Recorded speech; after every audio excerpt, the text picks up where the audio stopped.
Good evening, everyone. We're going to get going in just a few minutes here, so if you get all settled in to where you want to be, we'll be right back with some announcements for you. Thank you.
All right, good evening, everyone. We're going to start out with a few housekeeping announcements first. Brian, would you have our translators make the announcements, please? Recording in progress. Muy buenas tardes, mi nombre es Teresa Lara Estaqui, soy una de las intérpretes hoy. Están conmigo mis compañeras Carla Paredes y Celia Hernández. Bienvenidos y gracias por estar con nosotros. La reunión comenzará a las 6:30. Contamos con servicios de traducción e interpretación a través de Wordly. Los asistentes en persona, si necesitan ayuda antes de que comience la reunión, por favor levanten la mano, el personal está aquí para asistirles. Para quienes se están uniendo de manera remota desde el dispositivo móvil, ya sea que utilicen su teléfono o su iPad, favor de tocar el icono que dice Live en la esquina superior izquierda de la pantalla del Zoom y seleccionen Permitir Wordly.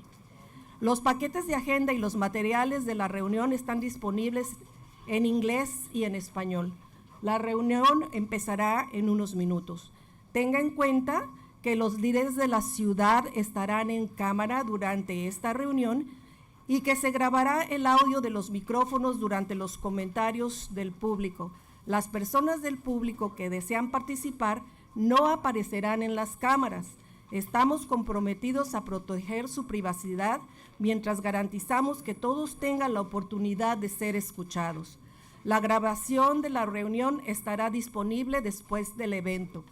Para aquellas personas que necesiten cuidados de niños, a mi izquierda está el salón designado para eso. Para aquellas personas que necesiten asistir al baño, también está del lado izquierdo, a mi izquierda. Aquellas personas que quieran llevar a los niños a la biblioteca, está a mi lado derecho. Atrás están los asistentes con los materiales y el equipo de interpretación si usted desea recibir los servicios. Gracias por acompañarnos el día de hoy. Welcome and thank you for joining us. The meeting will start at 6:30. Translation and interpretation services are available via Wordly. In-person attendees, if you need assistance before the meeting begins, please raise your hand. Staff members are here to help. For those joining remotely on a mobile device, tap the live icon in the top left corner of the Zoom screen and select Wordly. Agenda packets and meeting materials are available in English and in Spanish. The meeting will start in a few minutes. Please note that during this meeting, city leadership will appear on camera and audio from the microphones will be recorded during public comment. Members of the public who comment will not appear on camera. We are committed to respecting your privacy while ensuring everyone has the opportunity to be heard. A recording of the meeting will be available. Thank you for being here today. I do have a couple logistical announcements. Bathrooms are in the back to the left. If you need childcare, it is also available outside this room to the left. The library on the go service, it's right outside to the right.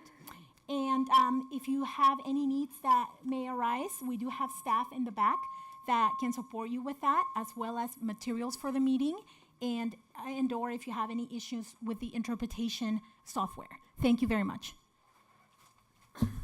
All right, so good evening, everyone, and thank you all for coming to this important community meeting. My name is Randy Rouse. I'm the mayor of the city of Santa Barbara. I'm here with some of my colleagues from City Council, Councilwoman Megan Harmon, Councilman Michael Jordan, Councilman Eric Friedman, Councilman Roscoe Gutierrez, and I believe, is Wendy Santa Maria here? Because she's finding parking. And Councilwoman Kristen Sneddon is remote today, but she's listening in. So it's obviously very crowded, so please be patient with each other. And as you said, there's some overflow in the room where the child care is. We'll hopefully have some listening stations outside as well. So we want to make sure that everybody who wants to speak gets heard. And I'm going to suggest the following format, so once we begin public comment. If you'd like to speak, please fill out a speaker's card, or a slip, I should say, and submit it to the clerk. You do not need to put in your full name or contact information on the card. You can simply write your first name or your initials if you have privacy concerns. Each speaker will have 2 minutes on the agenda item, and the agenda item only. Speakers may donate their time of 2 minutes to the current speaker, and a total of 2 donors can allow the current speaker 5 minutes. So in other words, 3 people can allow 1 person to speak for 5 minutes. Those people have to be in the room, however, okay? So you have to still be here. I'll keep the time up here, and I'll let you know when the time is up when you're on your timing. This gathering is recorded, but the speakers' faces will not appear, only the audio, so we can ensure personal security. If you'd like to ask a question, please include it in the body of your 2 minutes. Those questions will be fielded by the city administrator and the police chief and will be answered after everyone's done speaking. The format will allow everyone a chance to be heard in a reasonable time. So I will call your name, I'll call the name of the next person that's speaking after that, so we can kind of keep the thing moving so everyone can get heard. Our council members will each have the same opportunity to make a statement at the end of the public speech, each also limited to 2 minutes. That means you, Mike. So tonight, it's a real crowded room. We're all close together, so please don't applaud, boo, or shout out. It'll take away time from the speakers. If you have signs or flags or anything, which I don't see any, thank you, please keep them in the back of the room quietly displayed. Everyone must be respected. This meeting is for you to be heard. Staff will be recording suggestions for future appropriate agenda items in regular council meetings. So I would like to now introduce our community sponsor, Primitiva Hernandez from 805 on DocuFund. Primitiva.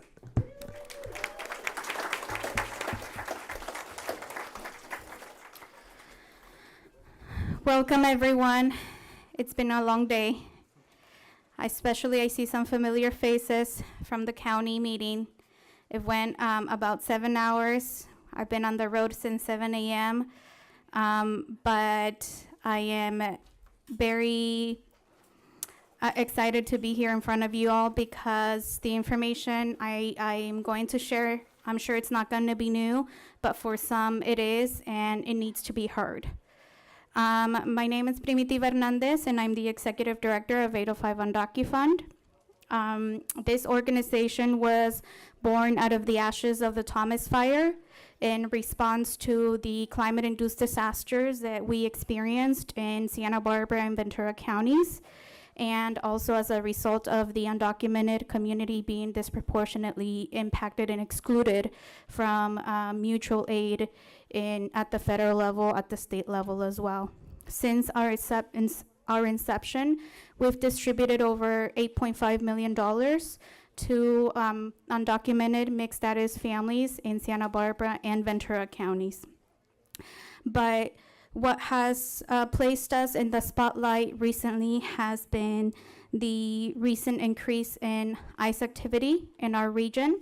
So 805 UnDocuFund, in addition to Buen Vecino, which is an organization based out of Ventura County, and Mixteco Indígena Community Organizing Project, MICOP, the three of us lead the 805 Immigrant Coalition. And the 805 Immigrant Coalition is composed of approximately 200 people that represent different groups. The Indivisible Santa Barbara, Lompoc, Santa Maria, and faith-based community, as well as some elected officials that have been critical in ensuring that we have an infrastructure in place that has been the main line of defense based on the attacks that we are seeing from Immigration, Customs Enforcement, ICE, and Border Patrol.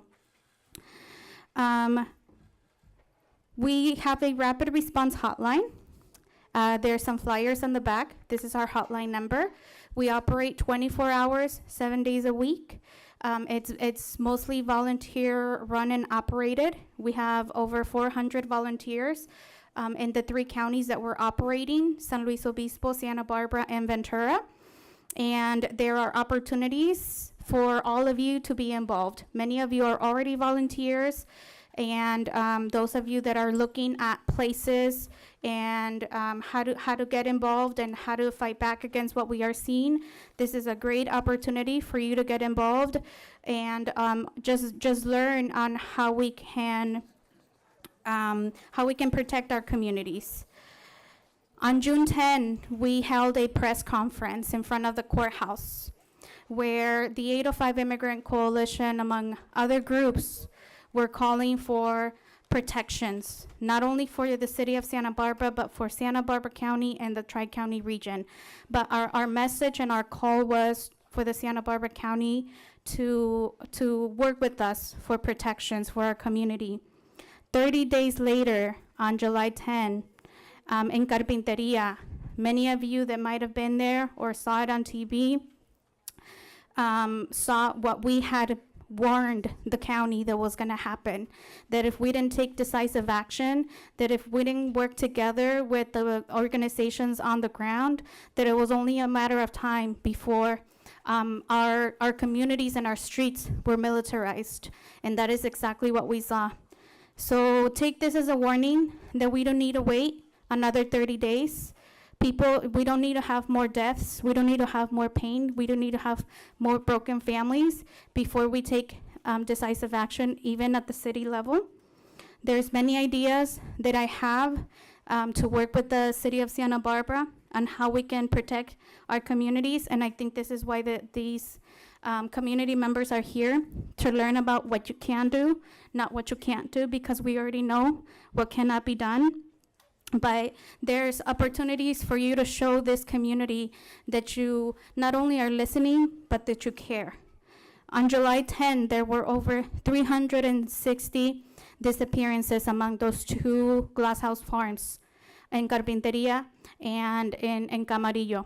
I just learned this information this morning from our public defender's office, that out of those 360 plus, only 4 of them had violent criminal records.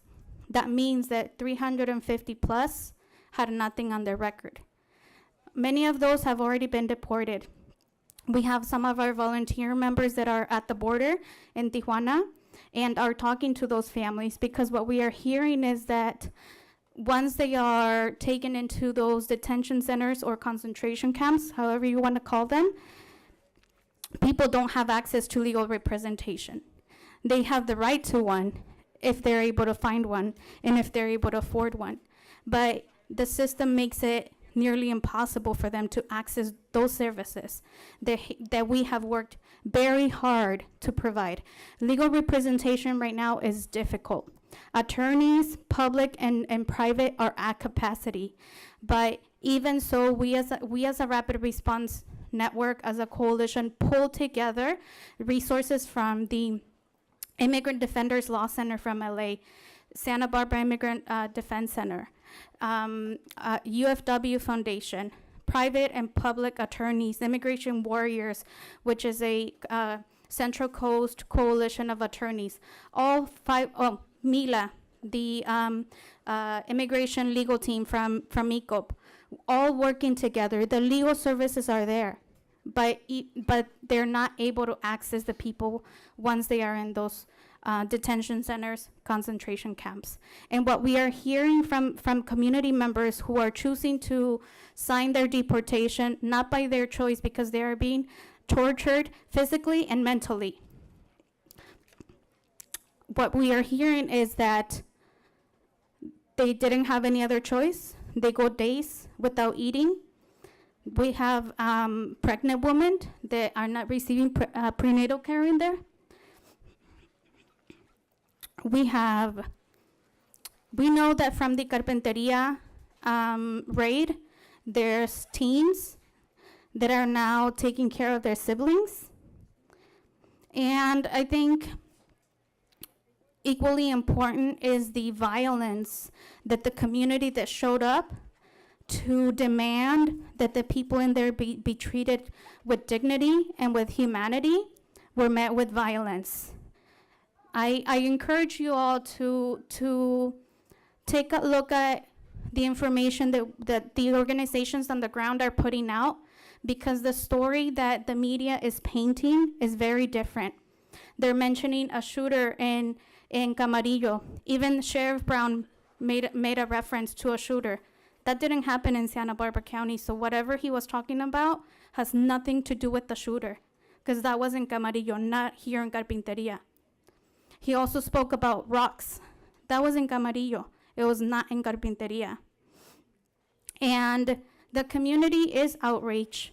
They showed up with phones, and there is no excuse why the military had to be used, because some of the answers that we also heard from the sheriff was that when there is a high-level operation, that the military will be called. Well, the military was not called. They arrived with already expecting and inciting this response from the community. Was no reason why the military had to show up at that size farm. Such a big show of power and violence was not necessary. And with this, what I'm seeing is that if the city of Santa Barbara, as well as the other cities in the county, do not support the organizations on the ground, do not hear the demands from your constituents, it's not going to be 30 days. It's going to be much less time than that.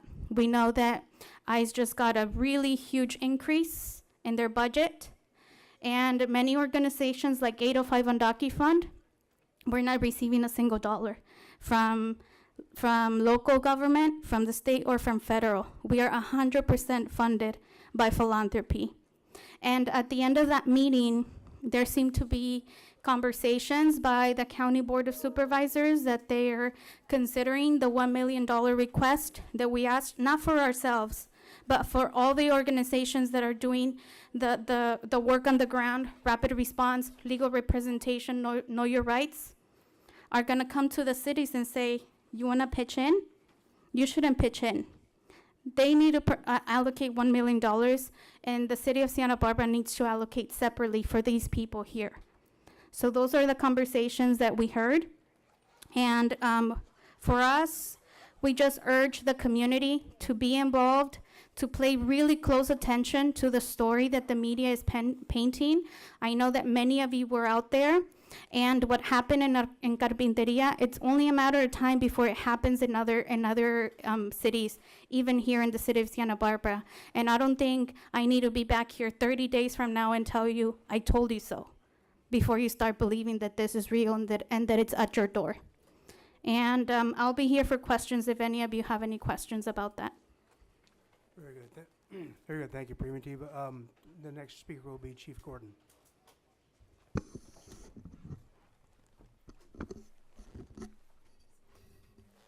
So for those of you who don't know me, let's leave the chief behind, even though I'm in uniform. My name's Kelly. I am the chief of police here in the city of Santa Barbara. So first, I'm going to say thank you for coming out tonight. I know this is not easy. I know it's not easy to have these conversations. It's not easy for me to have these conversations. So I'm here to be honest, transparent. If I can't answer a question, I'm going to tell you I can't answer it because I don't have all the answers to all this. I'm here to listen more than anything else tonight. And that's the one thing that I can guarantee from you. I don't have, listen, my crystal ball broke.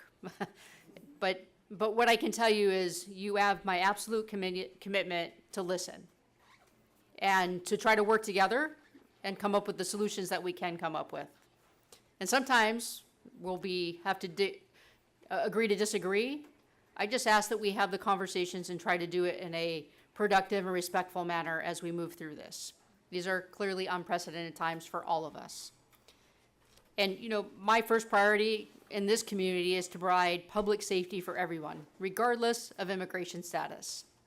That's a really important piece that I want you to all walk away with as well. I'm going to say it because I've been asked. I know I put out written statements, but listen, the Santa Barbara Police Department does not participate in immigration enforcement. There's a copy of our policy in the back. This is not new for us. This didn't just come about. We have not ever participated in immigration enforcement. We certainly haven't done it in the 3 years that I've been the chief of police. We don't ask about immigration status during calls, stops, investigations, community events. We don't ask that. We don't want to know that. That is not what matters. We don't work with or assist ICE in any type of immigration enforcement. We follow state law, we follow our policy, and we follow best practices to make sure that our work protects, not divides our community.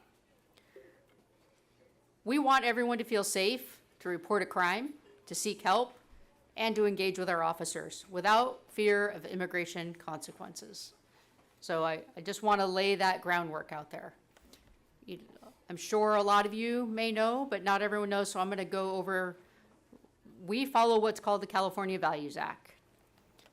That was put into place back about 7 or 8 years ago now to make sure that local police are not used as an extension of federal immigration, so that all Californians, regardless of immigration status, can safely interact with law enforcement. It does not protect individuals from immigration enforcement by federal agents acting independently in our community, though. So I just want to lay that out there. We are prohibited by state law from doing immigration enforcement, asking about immigration status, honoring ICE detainers without a judicial warrant, granting ICE access to non-public areas without a court order. So we would not allow them to just come and walk through our station, sharing or releasing dates of someone who's being released from custody. I also want to make it clear that we do not have our own jail. Everyone that is arrested by the Santa Barbara Police Department is transported to the county facility. So I can't speak for, and I want to just put that out there at the very beginning, I can't speak for the Santa Barbara Sheriff's Department policies. They too are bound by the same laws that we are, but I know I often get questions about what happens in the Sheriff's Department facility when someone gets released or those type of questions. I can't answer those for you. I don't want to make assumptions or speak on behalf of the Sheriff's Department, but we do not have our own jail facility. When we arrest someone, they temporarily come to our station, typically for an interview, a brief amount of time, and then they're transported to the county jail facility. So I just want to put that out there and lay that groundwork. So when we do have federal agents in our community, we don't assist in their operations. However, if we are called to a scene, so that means if a community member calls us or they call us because there's an issue, we will respond if there's a safety concern or a disturbance. But our whole point is to, A, make sure that they are in fact appropriately credentialed federal agents, and we're there to make sure that everything on both sides is lawful. And that is our responsibility and our role. We don't proactively seek out ICE agents or monitor their activity. So we're not there, if we are there, to support immigration activity.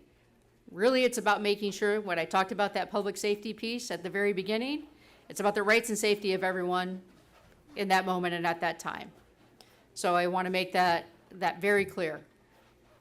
Now, I get often asked the question, well, do they let you know that they're coming before they come?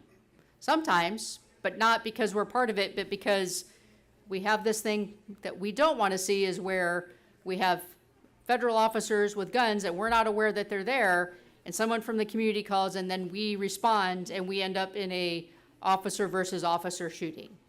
So when we do get the information, it is simply to let us know that they are in a particular area. They don't give us name. They don't give us any other information if they do provide us with information. And that does not always happen. So I also want to just put that information out there. That is how the system works. We always want residents to feel safe calling 911, calling our non-emergency number, no matter what the immigration status is. And I want to also reassure you that if anyone feels like you have not been treated appropriately by the Santa Barbara Police Department, we will thoroughly investigate it. You have my commitment. We have lots of different ways to make a complaint. You can go through the city administrator's office. You can come through our office. We have a community accountability office. We have a fire and police commission that provides oversight to our department. We have to report out all of our complaints. So we don't operate within a silo or a bubble. You have Barbara Anderson from the city administrator's office that also is our monitor. So those pieces are also in place to ensure that we are acting within all of the laws, but also within what is appropriate for our community. So I also want to, put that out there. I can't speak to what we see on TV or all the different pieces of that. To her point, I was not there. I can't take the media accounts. I know that there are things that people have experienced that I can't even imagine. But I don't have a role in investigating those. That is done by federal agencies, and we don't have any power to investigate what is happening at the federal level or what those agents are doing. But what I can assure you is that if your officers here in this community don't act appropriately, or you have concerns, we want to sit down and have a conversation and conduct an investigation if necessary. But we need to know and we need to hear about it so we can talk about it. Because sometimes it's a misunderstanding, and other times it requires more conversation than that, and it requires an investigation. Also, there's also this thing called the California Attorney General. If we're not following the California Values Act, our Attorney General's office will certainly investigate the department for not complying with state law. So there are multiple levels of oversight for the department. For your department, which is what I want to make clear, this is your Santa Barbara Police Department. This is not my department. This is your department. This is the community's department. So we remain committed to making sure that everyone is treated with equity and fairness. If anyone needs to call us, clearly they can call 911. They can always call our dispatch center. I'm going to give that number, which is 805-882-8900. If an ICE agent shows up at a community center, a workplace, and for whatever reason the community feels unsafe, they can always call the dispatch center. Now, I will say that may also then cause some stories in the community that we're supporting federal immigration efforts. So I want to put that out there. We will respond. But there will probably be stories that we're cooperating with federal immigration, because you will see our uniform with what is also occurring. So I'm going to put that out there. It's not that we won't respond. We will certainly respond. If there is that fear, if someone is demanding money, if they're doing things that don't seem right, call us, because they have to identify themselves, they have to show us their credentials, and we can make sure that they're not impersonating a federal agent. If they are impersonating a federal agent, that is a crime, and we will take action. We're not going to allow someone who is not a federal agent to take action. We're going to investigate that, and we're going to take the necessary steps. We train our officers with bias-free policing, cultural competency, legal boundaries over the authority, which is a constant and ongoing process for us. Including when I talk about the Fire and Police Commission, we report that out every year. We give a full accounting of that. And really, I want to also make this very clear. This is not a policy issue for us, for you. This is a human one. And our department is made up of men and women, a lot of which that live in this community, whose families live in this community.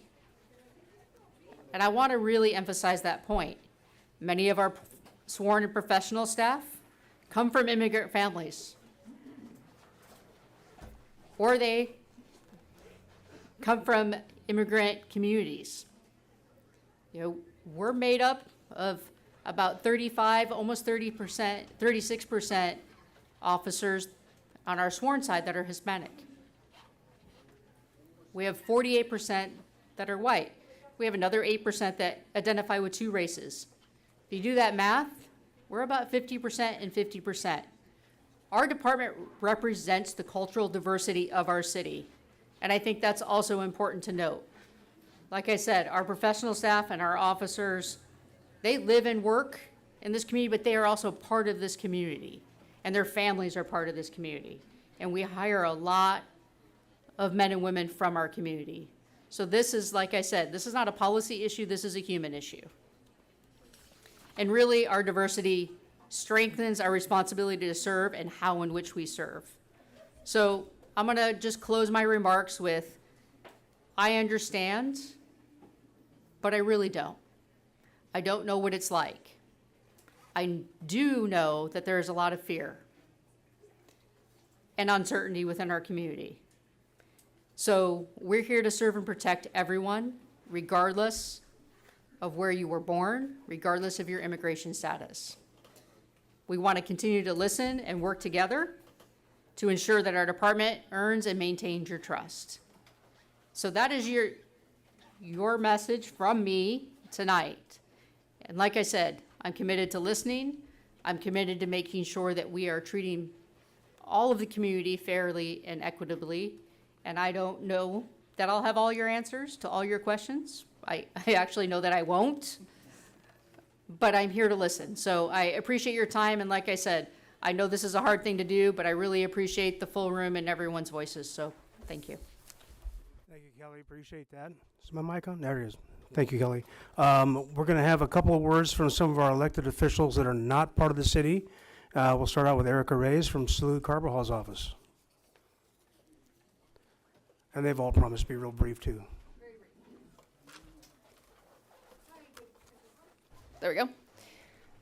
Good evening, Mayor Rouse, Council Member, City Manager McAdoo, and Chief, and the Santa Barbara community. I'm here on behalf of Congressman Salud Carbajal, who is in Washington, D.C. tonight and unable to provide a statement in person. But my name is Erica Reyes, and I serve as his district director with the Office of Congressman Carbajal. Last Thursday, July 10th, 2025, the Department of Homeland Security was conducting a raid at Casitas Pass Road in Carpinteria. There, Congressman Carbajal and I, as his staff, witnessed a disproportionate display of force against local farm workers and local community members who had gathered on Casitas Pass Road out of concern for the militarized operations occurring in their normally peaceful community. Upon hearing of the ICE raid in progress from concerned constituents and live accounts on social media, Congressman Carbajal went to the site to see firsthand what ICE was doing in our community. Upon arriving at the barricade of armed, militarized Department of Homeland Security police, he was denied entry and not allowed to pass the established perimeter despite identifying himself as a member of Congress attempting to get answers on behalf of his constituents. Concerned community members who had gathered at the site were fired upon with flash grenades, injuring Carpinteria City Council member Monica Solizano, along with other community members, including a young child. Later, smoke canisters and other projectiles were fired at the crowd, causing further injuries. Representative Carbajal condemns these aggressive actions. They do not reflect the America that we know and love, and the congressman will continue to push the Department of Homeland Security for answers on this raid. There has been a troubling lack of transparency from ICE and the Department of Homeland Security since the Trump administration began a second term, and responses to inquiries from our congressional office regarding last week's actions have been very limited. To date, we have learned via a press release from ICE that the coordinated raid between Carpinteria and Camarillo in Ventura County resulted in the arrest and detainment of over 360 individuals, 10 specifically in Carpinteria. Some of the individuals have already been deported, while others remain in ICE detention. Reports from the larger Camarillo raid site include the death of one of the farm workers. This raid occurred in the context of our communities and cities experiencing increased ICE enforcement and removal operations, where we have been told ICE is targeting individuals with known criminal backgrounds. These operations have resulted in increased collateral arrests occurring in homes, during traffic stops, and at local businesses where it is evident racial profiling is occurring. The family and friends of those detained deserve to know the location of their loved ones and the condition of their well-being. This kind of chaos only serves to further traumatize families and tear communities apart. These militarized ICE tactics are not how you keep communities safe. They are a gross misuse of limited public resources and a fundamental betrayal of the values that define us as Americans. Unfortunately, with the passage of H.R. 1, an unprecedented $170 billion is on the way to Department of Homeland Security to dramatically scale immigration enforcement. What we bore witness to last week in our own backyard is a prelude to what is to come in our communities and across the nation. It is incumbent upon local leaders and community members convening meetings like this one here tonight to discuss measures to protect the most vulnerable in our communities. I want to thank you for your leadership, and the Congressman looks forward to our continued partnership.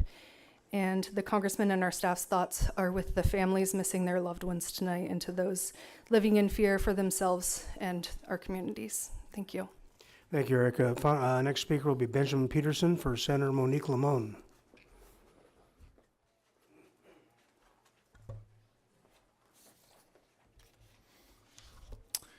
Thank you, Mr. Mayor and members of the City Council and the City of Santa Barbara for allowing us to speak today. My name is Benjamin Peterson, and I will read a statement from Senator Monique Limon. Last week, we witnessed our communities being terrorized by chaotic raids that claimed the life of a community member who had picked the food on our tables for 10 years. I stand in solidarity with our leaders across the California Central Coast and our California Congressional delegation as they demand transparency. At the state level, we have passed policies that protect our immigrant communities, including the California Values Act, also known as SB 54, which I was proud to vote for in 2017. This limits state and local government resources from being used to assist with deportations. This year, we passed state legislation to fund a $50 million litigation fund to prepare for moments like this. And with that funding, our California Attorney General Rob Bonta has filed 31 lawsuits and injunctions to put a stop to this federal overreach. The legislature has also put forth critical legislation to protect our immigrant communities and their families at schools, childcare centers, and health facilities. Additionally, I'm grateful that our state Senate passed a budget that provides a total of $160 million for immigration legal services funding to ensure that the state is working to protect due process for all residents. Enough is enough. These raids and disproportional display of force have made our community feel less safe. Thank you to the City of Santa Barbara, Carpinteria, and our nonprofit organizations for standing together with our neighbors and continuing to exercise our constitutional rights.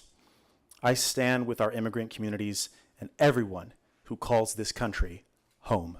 Thank you. Thank you, Benjamin. The next speaker will be Gunnar Logenheisen, from Greg Hart's office. Good evening, and thank you, Mayor, City Council members, City of Santa Barbara, and Primi, to you and your entire team for the work that you're doing. I'm here today to also deliver a statement on behalf of Assembly Member Greg Hart. I want to express my deep outrage and heartbreak over the recent ICE raids on agricultural operations in Carpinteria and across the Central Coast. These actions were unnecessary, harmful, and fundamentally inconsistent with the values we share as a community. The workers targeted in these raids are not strangers. They are our neighbors. They are parents, community members, and essential workers who deserve dignity and respect, not fear, intimidation, or detention. The manner in which these raids were conducted, without advance notice, transparency, or coordination with local officials, inflicted lasting trauma on families and communities. Children are left in limbo, businesses are disrupted, and trust in law enforcement and government institutions is shaken. The fear unleashed by these actions is not limited to those directly targeted. Immigrants across our region, whether they are undocumented, naturalized, or legal residents, are now living with the constant terror that they or their loved ones could be stopped, interrogated, or detained at gunpoint by masked agents demanding papers. This is not the United States we believe in. No one should have to live in fear simply because of where they were born or how they look. I have reached out to federal authorities to demand answers and accountability, and I will continue working with state and local leaders to ensure that these unjust and damaging tactics are never repeated again. I am deeply grateful to the nonprofits and community organizations across the Central Coast, such as the Immigrant Legal Defense Center and 805 UndocuFund, for their unwavering support of families affected throughout the region. This community has always stood for inclusion, decency, and compassion. These raids do not reflect who we are, and we must make that clear. Thank you for the opportunity to share these remarks. Next speaker will be Warren Ritter for Supervisor Roy Lee.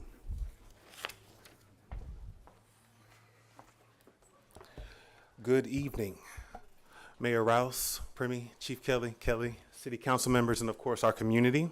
My name is Warren Ritter, and I'm the District Rep for County Supervisor Roy Lee.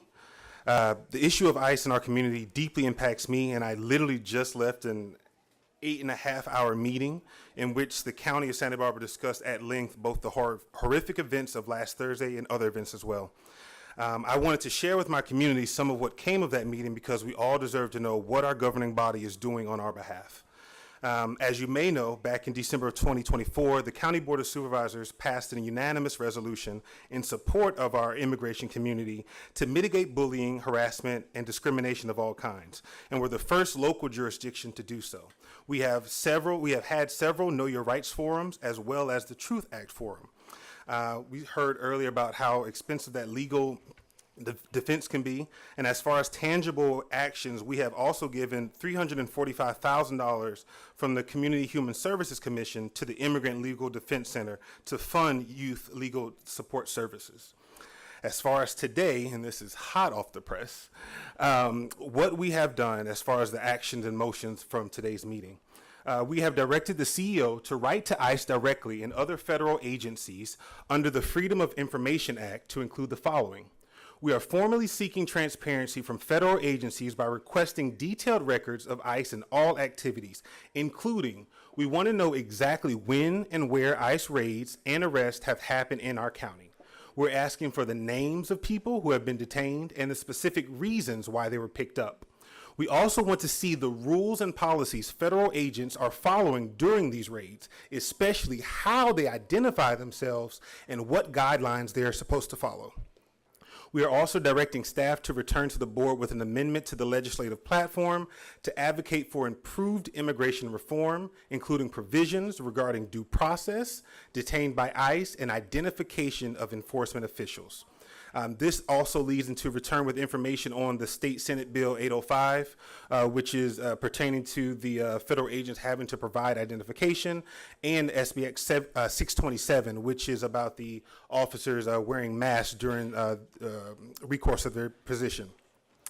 We're also going to explore enacting an ordinance prohibiting voluntary sharing of personal, identifying, or locational information with ICE unless compelled by judicial order, and have the chair request ICE to appear before the Board of Supervisors at a public hearing to answer questions both from the Board of Supervisors and the public.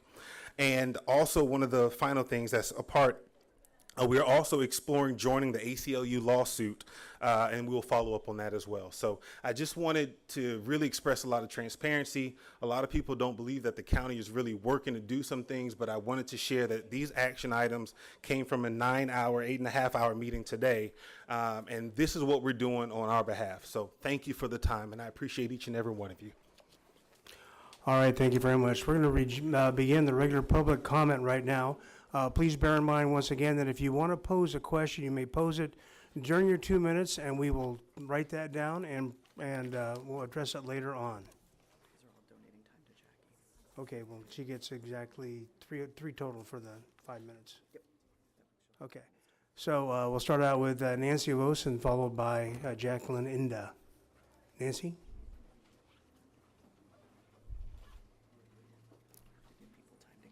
Yeah. I know she's here. I saw her when I came. There she is. And once again, you'll have 2 minutes. Hi, everyone. I wasn't prepared to speak today. My name is Nancy Avos. I'm here on behalf of myself and on behalf of the Santa Barbara County Action Network. And I just want to express how deeply affected I've been by this. I'm also an immigrant. My parents are also immigrants.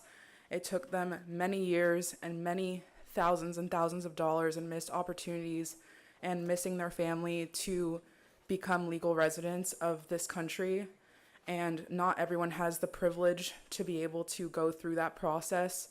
And I just want to say that I understand where some of these families are coming from, and I just want to stand with my community.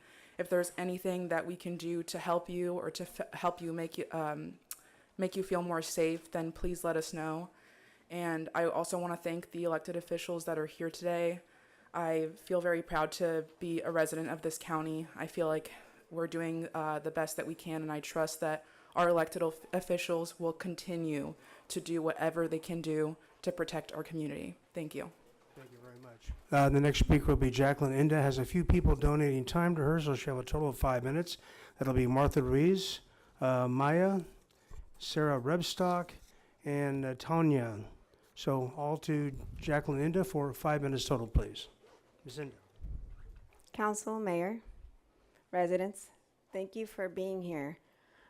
I'm here on behalf of Casa de la Raza. Casa and its team of volunteers, which are 100% devoted to this neighborhood and to this community, come together every day to respond to calls, numerous calls of aid, support. And we stand with people, because when we stand with people and we stand united, we stand strong.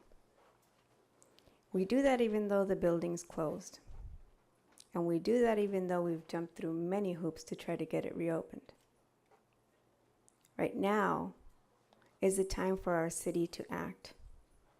Casa is actually the only place in this community that is trusted and vetted, not only by this local neighborhood, but by the entire region. The name itself stands for a lot. And so I hope that our elected officials will listen to one thing out of my message, because I might talk forever, but I only have 5 minutes. And that's that our community needs us to respond in a way that creates policy. How we effectively do that right now is that we call for an emergency proclamation on mental health and wellness. this opens up a venue of resource to be able to provide the kind of support that our communities need. We are dealing with a crisis, with the mental wellness, mental health crisis. And your response to that can be creating that emergency proclamation and responding by opening up the funding that comes with it in partnership with the County Office of Emergency Response to provide education, resources, and boots on the ground. Our volunteers can only do so much, and we're talking about at least another 3 more years of something that's headed toward us like a storm. As community, we need to do more. When it comes to community policing, the reason why we have community policing and why we receive those federal grants, let me remind you, because my canas and my hair will let you do that, is because Proposition 187 came through, and it creates such a huge divisiveness that it made people steer away from law enforcement and victims fall into the shadows. So it took us decades of grants for community policing to get to the point where the relationships were built again.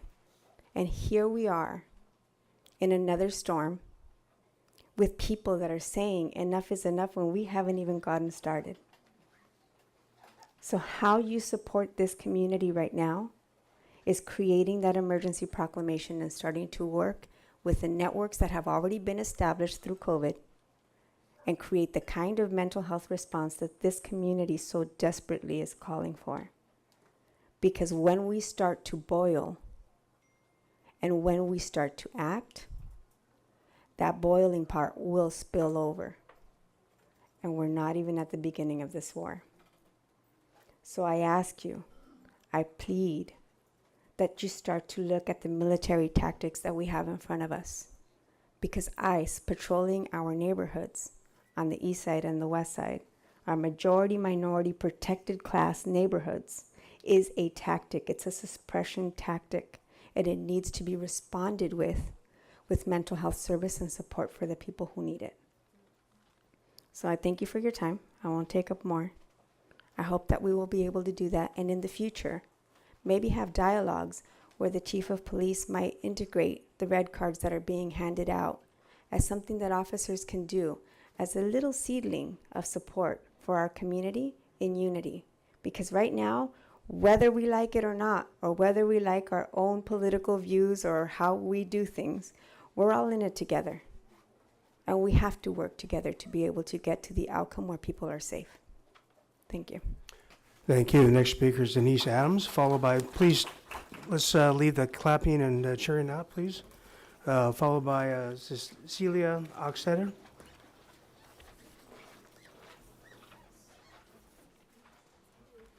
Good evening, and thank you for holding this meeting.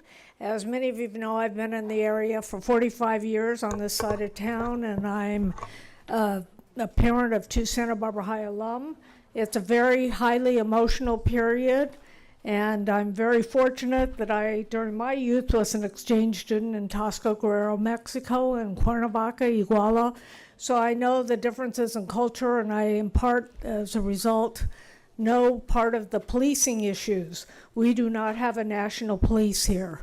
So I came today because I wanted to share with you that one of the Santa Barbara High Hall of Famers, a Don, Peggy Sands, has written a booklet which I'll be giving thousands, if not hundreds of copies to the police and to the city for all of you. And what's interesting about it, it explains how it works in the United States. It also has sections on ICE, all the categorical divisions from investigative to enforcement to all what's going on. Because like all of you, I've been involved in immigration since 1986 with the Federation of Americans for Immigration Reform, Center for Immigration Studies, as well as with Numbers USA. And so why I like this book, Peggy flew out from Washington, D.C. I met with her Saturday for 8 hours, and it will explain, as it did to me, all the basics of immigration, how it works, how ICE works, how we don't have a national police, and basically in our country we have a pecking order. The federal government is in charge, and whether we like what they do or not, meetings like this are helpful. The proposed county meeting with ICE is helpful, but we can't blame our police or our sheriff for things that are out of our control. So this book I think we'll find helpful just for explaining how the structure is set up, as I did. So thank you for your time. Thank you. Celia Augstetter, followed by Leo Smith. I give my time to whoever needs it. I'm sorry, who do you give your time to? Whoever needs it. Whoever needs it? Yeah, Okay. who needs more time to talk? All right, well, and you're Celia? Yes. Okay, very good. Leo Smith, followed by Andy Garcia.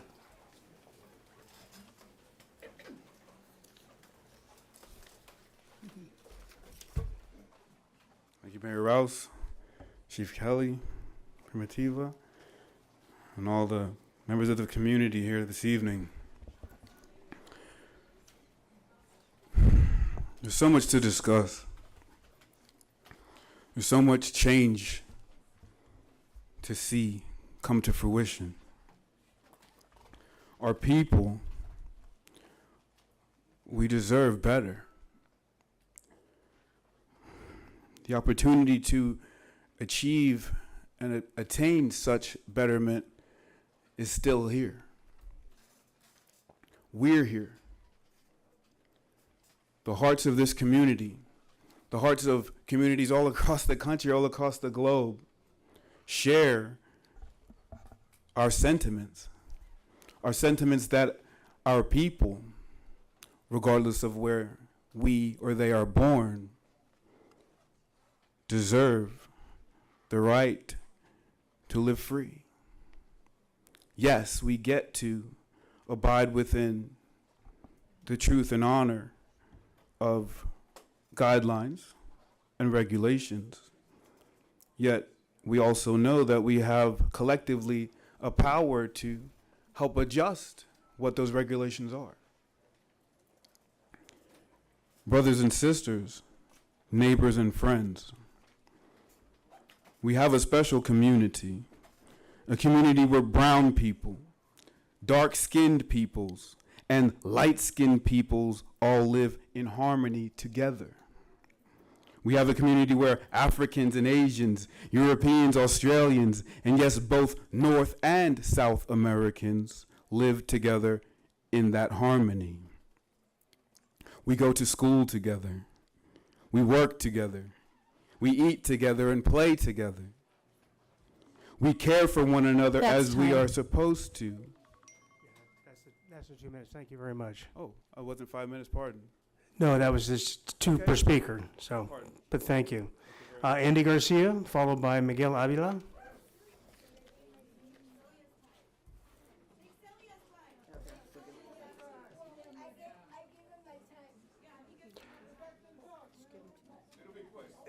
Okay, just make it very quick, because we're trying to get through this. We got a lot of folks that want to be heard, so. I'll be swift. Just I get it. appreciate you. Okay. Our neighbors are truly all persons, right? Our neighbors are not just those who live next door to us. You know, the Bible says that we are to love our neighbors just as we are to love ourselves. Our neighbors are not just those who live next door to us, not just those who resemble us in appearance, not just those who vote like us or speak like us, and not just those who agree on what to have for dinner. Our neighbors are truly all persons. Anyone you can imagine is truly your neighbor. We have a right, a duty to uphold honor, security, liberty, and dignity for all persons here in this community and communities across the globe. This is a big world. Yes, this world meets right here. Our world vacations here in Santa Barbara, visits here, lives here, and sometimes they don't want to leave. But nor should they want to leave, nor should we. From this day forward, may we decide that all good deeds may go as unpunished, that all good deeds may be rewarded. May we decide that we no longer must choose between the lesser of two evils. Let's decide, let's require, let's demand that we choose between the greater of the most kind, the greater of the most loving, the greater of the most peaceful and gentle, trustworthy and compassionate. It's time we decide who leads this country, the good and never the evil, the blessed and never the cursed, the good and the truly good. Amen. Okay. Thank you all. Thank you. Thank you very much. Miguel Avila, followed by Fabiola Hernandez. Oh, Andy Garcia. Who's that? Andy Garcia. Oh, Andy Garcia, right. Got thrown off here. Go right ahead, Ms. Garcia. That's my job, throw you off. Hi, everyone. I guess my question to you all, thank you all for being here, but what took you so long? Believe me, told you guys. She told you months ago what was happening. And I know everyone here is up in arms and we're reacting to some gnarly stuff that happened in Carpinteria and in Camarillo, but this has been going on for a while.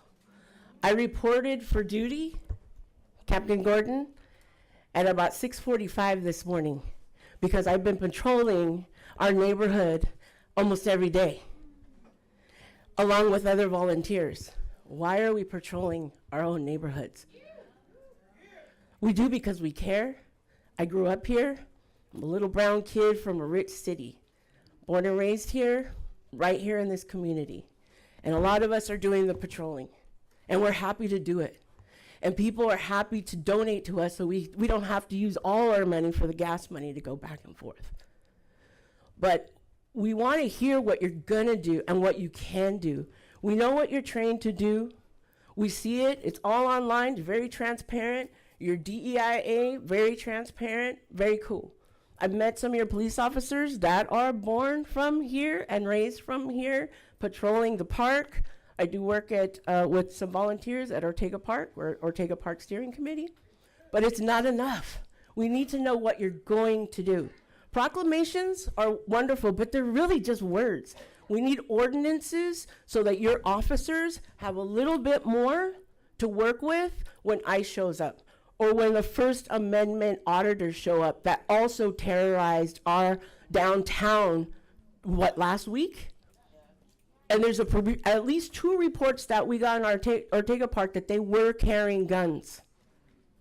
They carry cameras, but they use them as weapon. They terrorized the businesses. People left their lunches. That's time. Because they were doing that. Thanks. Thank you very much. Miguel Avila. Okay, we're gonna try to keep the cheering and all that down so we can get through these speakers, please. We've got a lot of folks left to go. Miguel Avila, followed by Fabiola Hernandez. Good evening, everyone. Mr. Mayor, council members, the community together. That is beautiful. 52 years for me in this community, and this is the worst that I have seen happening when it comes to raids and chasing and arresting our immigrants, community, and our working class. So I want to thank all the community for being here. This shows that un pueblo unido jamás será vencido. A strong community together will never be defeated. And Santa Barbara is together. Council members, thank you for this opportunity. Chief of Police, thank you for all your speech and all your transparency, everything that you mentioned to everybody, for everyone to hear. So I've gone through, in 52 years, I've gone through so many crises and so many ups and downs, from 187, Pete Wilson, and all of his bad 4 years that he had. But this is the worst that I have experienced, and I know that we'll go through it. You know, we lived 4 years of Donald Trump, 2016 to 2020, but we'll go through it. We'll live through it. But we need to stay together. We need to protect our businesses. We need to protect our working community. We need to protect our immigrants. So please, I encourage the city of Santa Barbara to put together a fund or something to compensate or to give some money to all these working families that have lost their dads, all these kids that are without a mom or without a dad. We need to protect them. We need to look after them. We need to help La Casa. Please help La Casa de la Raza. That's I'm time. president of the Greater Santa Barbara Hispanic Chamber of Commerce. I'm president and vice president of the Santa Barbara Foundation. Yeah, thank you, and Miguel. I'm Last time. here myself as an individual to speak for the community. Thank you. Thank you. Fabiola Hernandez, followed by Candace, and I don't know if I'm going to be able to get through the last name, so hopefully Candace is out there. Hi, my name is Fabiola Hernandez. I wasn't planning on talking, but I feel hopeless. I feel hopeless, and I don't know what to do to help my community. I work with young children and families, and I don't know how often you get to see the tears in their eyes. I don't know how often you get to see the terror. I'm glad to hear that you're here to listen, but it's time for action. This needs to stop yesterday.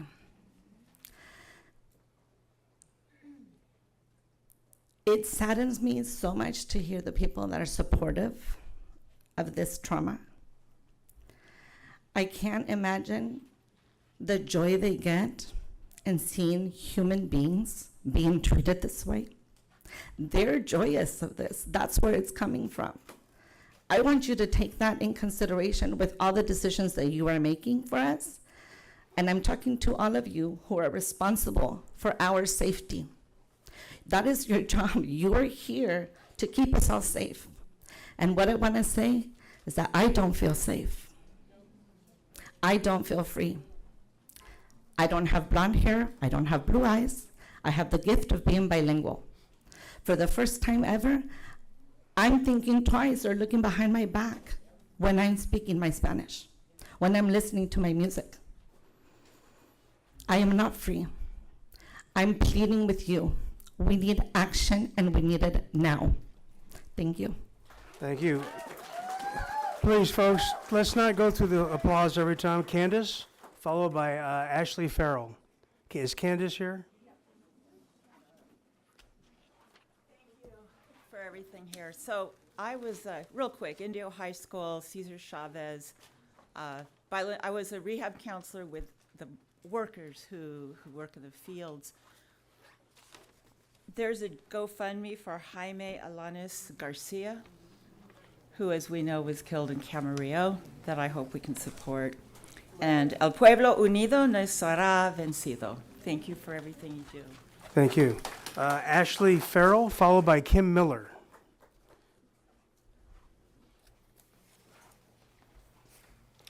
Hi, I just wanted to say that I was born and raised in this city, and a lot of my friends were undocumented growing up. A lot of people it took a long time to get any type of status in this country. We need to fix our immigration system. We need to stand up with the people who are our neighbors, coworkers, and friends who are being attacked. What is it going to take? A man died falling off a roof on Thursday. Is it going to take roadblocks on the streets where people are being pulled out of cars? Is it going to take our businesses being closed down, our restaurants, our car washes, our hotels, our economy crashing? Is it going to take somebody being shot in the street? What is it going to take? What is the red line for us to stand up and say, we're not going to take this shit? We need to stand up and fucking say no more. All right. Kim Miller, followed by Lizzie Rodriguez. Kim Miller, followed by Lizzie Rodriguez. Lizzie here? Kim?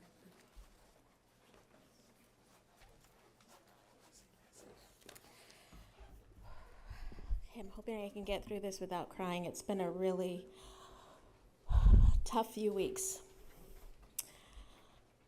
As a daughter of a former farm worker and living among undocumented community, I was raised with a deep understanding of the sacrifices and strength of immigrant communities. I know the experience of living in community who did not call for help when help was needed because of fear of being detained and deported.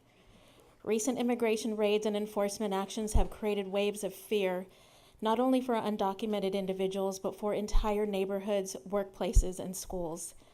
When families are forced into hiding and children are too scared to go to summer programs, and when workers avoid essential services out of fear of detention, our entire community suffers. Safety should not be conditional. Safety means knowing your families will be intact when you get home. It means trusting that your children can learn, play, and grow without fear. It means living with dignity regardless of your immigration status. We are experiencing an unnatural community disaster. So we must respond as such and create policies and practices that prioritize safety, not separation, and ensure that the people who compromise the fabric of our community are treated with respect and the protection they deserve. It's more than what you won't do, like not working with ICE. It's about what you will do. It's about how you will protect our community. It's about notifying partner agencies when ICE is in the neighborhood so they can respond accordingly. It's about mobilizing protection and care. It's about providing financial systems to support people who are unlawfully detained and deported. It's about creating true safety and a true leadership response in our community. This is what I ask of you today. Thank you. Victoria Voss, followed by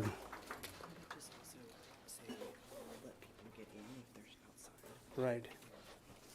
Victoria Voss. There she is. Followed by Kim Paskage.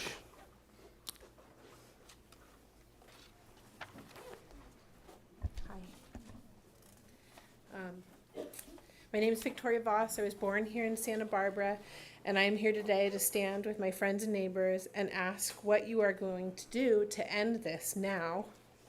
I'm here because there are daily abductions in our neighborhoods, and I don't have eloquent words tonight to express the deep sadness that I feel in this moment, but I do have two questions. Logistical questions. First, if racial profiling is illegal, who is going to investigate this violation of our law on our streets when it has clearly become policy for the federal government? Since ICE has chosen to disregard the law, how does justice happen now? Second, as Primi stated, we are here to find out what you are going to do to protect us, not what you can't do. So I ask each one of you what you are doing as our elected officials and as individuals to help the people that are here tonight. That's all. I just want to say that I support all of the actions that are practical, and I ask that you act swiftly and decisively to make sure that our democracy doesn't end. Thank you. Kim Paskage, followed by Reina Angel.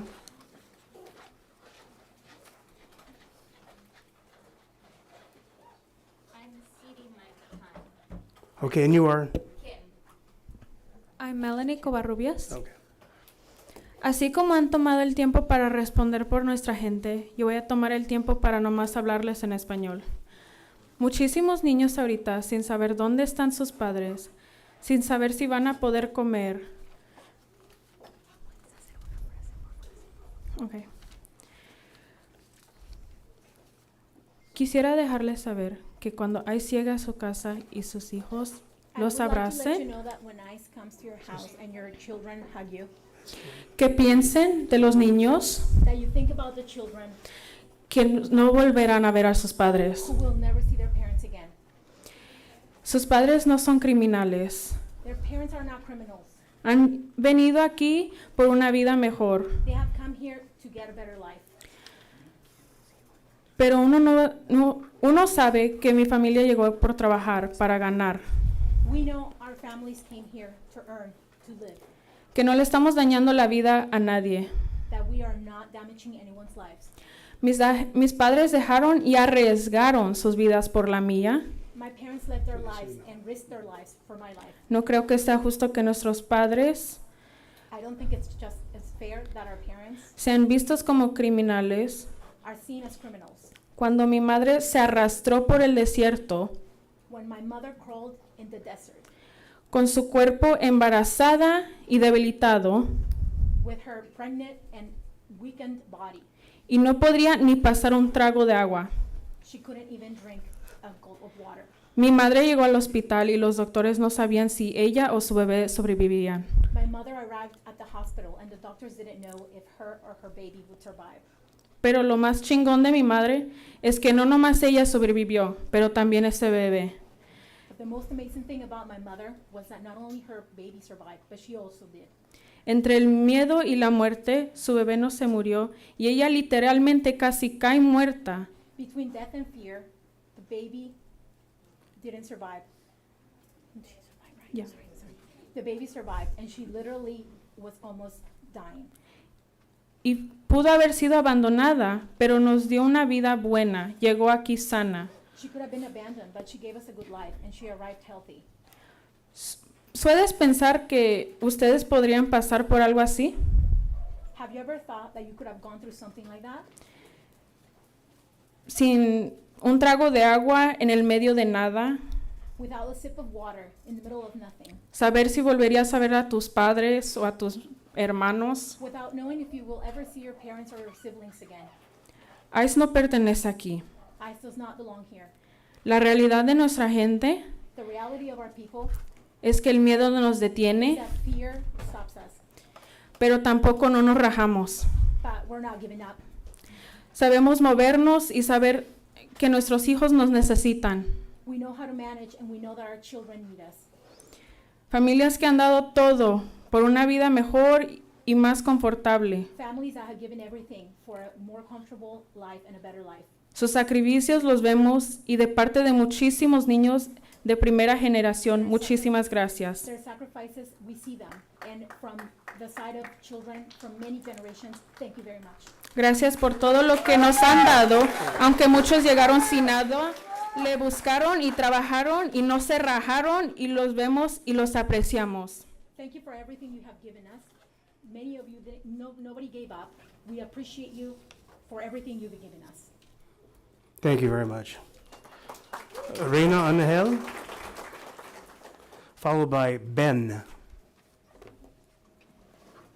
Hi, my name is Reina Angel. I wasn't planning on speaking. I'm a little bit nervous, but I just wanted to stand up here and my family, I have multi-generations that have been here, and my dad's family grew up on the east side on Kimball Street, and they literally lived in a shack. I remember that house, my grandparents' house. It had a dirt floor. You know, I mean, they came from nothing, and my grandmother, you know, she marched with Cesar Chavez. She made him lunch one day, and you know, I'm biracial. So my dad's family is Mexican, and they've been here for generations. My mother's side is white, and it's so hard for me right now because my grandchildren, you know, they're scared. And this is just like so wrong in so many ways. I can't even, I cry every night. I cry and I worry, like, who's gonna get taken? Is someone in my family gonna get taken? And then my white side of the family is like, you're overreacting. They're never gonna take anyone. And I'm like, this makes no sense. Like, so many people do not understand it. There is no due process. And without no due process, anyone can be taken. Anyone. You could be a citizen. You know, it doesn't matter. And who are they going to come for next after they come for the immigrants? Who are they going to come after then? The people who don't agree with them? The people who don't believe their religion? The people that, you know, have disabilities? People that have, you know, that are gay? But, you know, whatever, you know, they're always going to be coming after the next, the next, the next. And this whole, like, thing about people being happy about this alligator Alcatraz and let's feed 65 million people to the alligators. I mean, and you know who they're talking about, and it's just so messed up. I mean, the racism that is so visible right now, it's disgusting. That's time. Thank you very much. Ben, followed by Kristen Miller.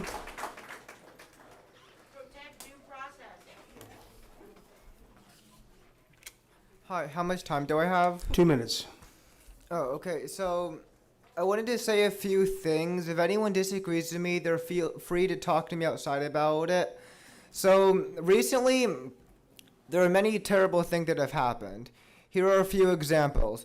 Trump claims he cares about the law. He does not. He pardoned a man who ran an operation called Silk Road that used Bitcoin to sell illegal weapons or narcotics to anyone who could pay for it. That is not a law-abiding person. Trump pardoned him solely because he was bribed. He claims he cares about fentanyl and wants to crack down on it. He does not. This guy who he pardoned ran a massive illegal drug operation. He lies and lies and lies. Every single day I see the news. It's truly depressing and appalling. I've gone to protest against it, but it has not done much. I'm not going to give every example of what he has done because, I only have 2 minutes.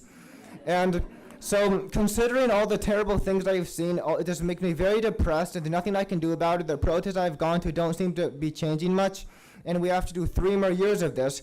One of my big concerns is that after Trump's gone or dead, whichever happened first, that it won't be over, because there's no reason to think that our next leader won't be even more appalling than Trump. We might have a better one, but I'm concerned that the next leader is going to be even worse. So I've concluded that the moment I turn 35, I'm going to run for president to try to become a leader who actually cares about this country, not just the greedy rich, and I hope you can give me your vote, and I would much appreciate that. That's all. Thank you. Kristen Miller, followed by Marcus Lopez. Kristen Miller. Oh. And right after Ms. Miller will be Marcus Lopez. Hello, Mayor Rouse and council members.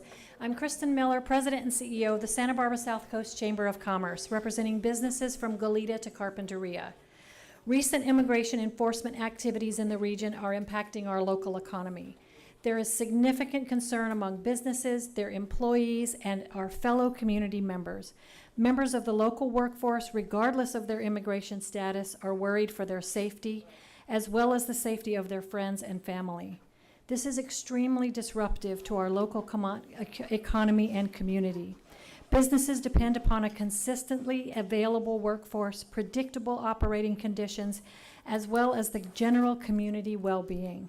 Equally important, all members of our community, employees, customers, neighbors, should be able to go about their daily lives with a basic expectation of dignity and due process.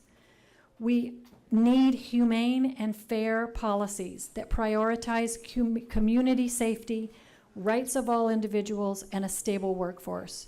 We all share common goals of safe neighborhoods, thriving local businesses, and a community where families can plan for their future. What to do? Clear communication between federal agencies and local officials can minimize confusion and ensure enforcement activities do not interfere with essential community services and business operations.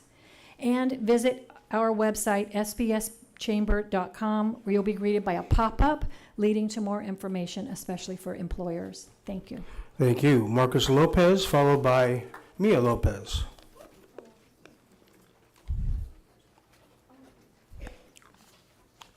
Marcus Lopez. If Marcus isn't here, may I speak? You've got to have a speaker slip, I'm sorry.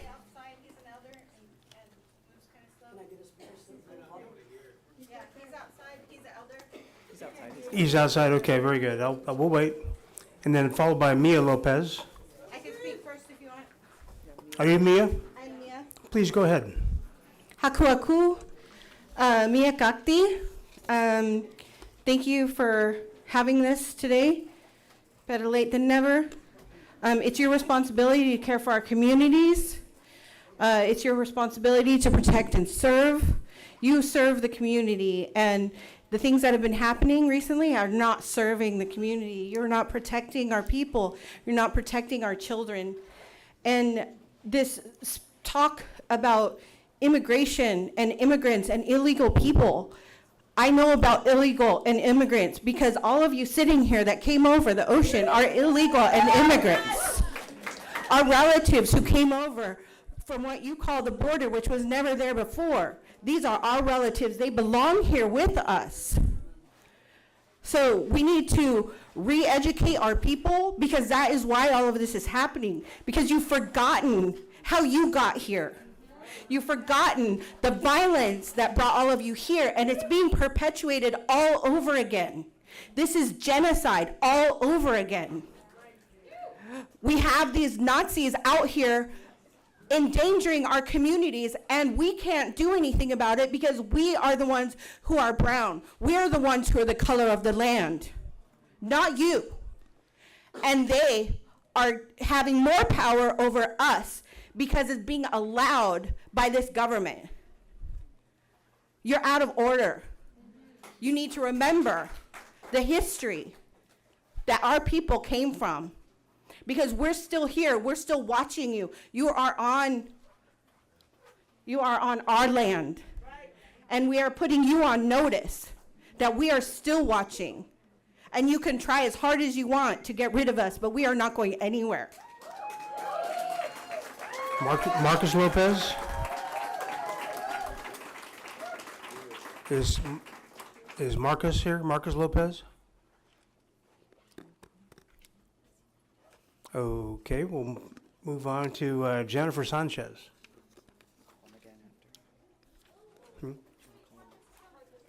Oh, is Marcus here? Okay.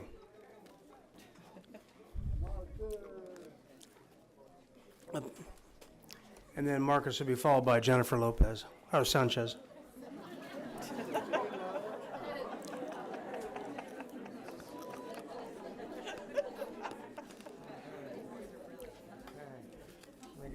Straight here.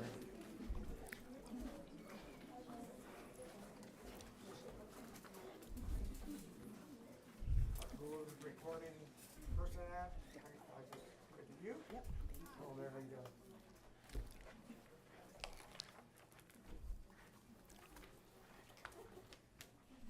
Is there a clock or something? A Yeah, minute? she's got it over there. She'll let you know.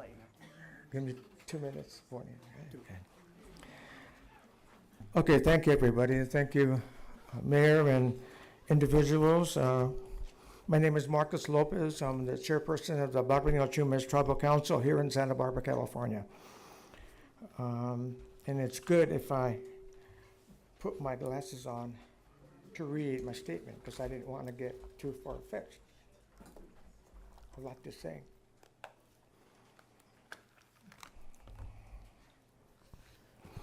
We, the Barbaro Chumash Tribal Council of Santa Barbara, California, voice our outcry to stop the raids, stop the attacks on indigenous peoples. Why do I say that? Because many of the families that are farm workers, service workers, landscape workers are from the poor indigenous villages of Mexico and Guatemala. Many are not. The Barbaro Chumash Tribal Council believes and supports the DRIP, Declaration of the Rights of Indigenous Peoples. In particular, Article 17, Article 26, socio-economic conditions of special attention to the needs of children, women, elderly, and the disabled, which the ICE attacks destroy those communities and those peoples. Article 21, 22, 24, and 24, like I said before, is the rights to determine, develop priorities, and administer socio-economic programs affecting indigenous peoples. Nothing can stand in the way of prosperity for everybody, not just one sector of our population. These ICE raids come into violation to the above essence of the Declaration of the Rights of Indigenous Peoples.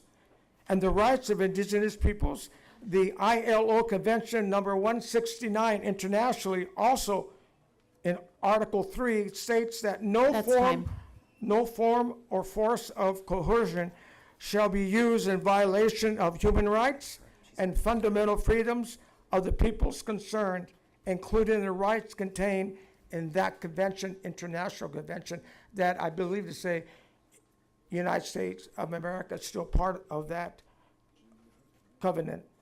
We call on all indigenous peoples to speak out and defend the defenseless, the children, the women and men who are being rounded up, jailed, and mistreated in violation of not only global human rights, but the spiritual essence of our indigenous cultures.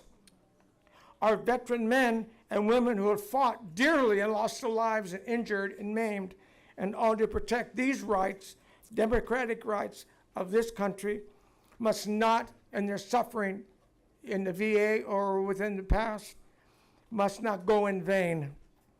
We also call on all peace-loving and decent moral peoples to talk together.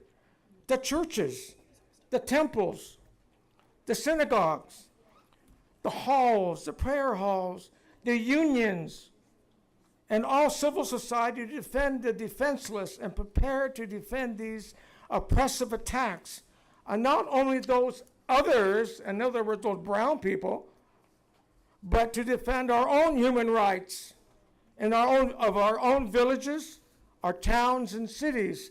This is not an attack on just those brown people.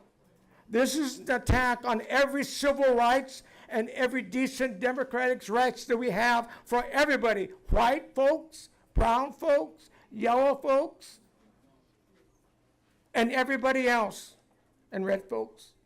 It's the job of all of us to defend our communities no matter what profession you are in the government, law enforcement, universities, civil society, businessmen and businesswomen. How do we talk to those businessmen and businesswomen who take advantage now in the past of these poor undocumented or not documented migrant workers that take advantage of, whether it be the farm workers, whether it be the service workers, or whether it be workers within taking care of Hope Ranch, taking care of Montecito, taking care of the Riviera, taking care of all these other areas, that they're part of their beauty is because of those individuals and those families that live east side, west side, wherever they can live, that take care of their property. That's the beauty of it all. And we need to say, si se puede, right? Have we heard that before? Everybody say, si se puede. So Santa Barbara could be the model of making sure that it is not only a sanctuary, to making sure we could defend our defenseless and defend our homes, no matter where we live. So we want to stop the raids, and I thank you very much, and thank the esteemed guest in front of me. Thank you, Marcus. So Jennifer, you gave your time.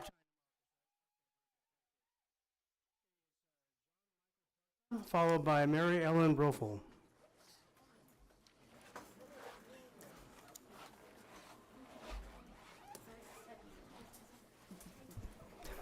Good evening, Mayor and Council and all others. And God bless us all. In the name of the Father, Son, and the Holy Spirit, Lord and Savior, Jesus Christ. Amen. And as our Lord said, even for non-believers the same, we shall love our neighbors as ourselves. As people are criminalized, villainized, ripped from these neighborhoods, the heart and soul and fabric of our communities being torn apart. If we want history to repeat itself, all we have to do is allow this to continue. All people of all colors suffer some sort of discrimination, alternative lifestyle. I don't even agree with the term immigrant, undocumented, and all those things. It seems to marginalize people and divide them, put them in a classification. Human beings, because of economic reasons, leave their countries of birth to come to this land of the free, home of the brave, United States of America. God bless America as well. Not anti-American.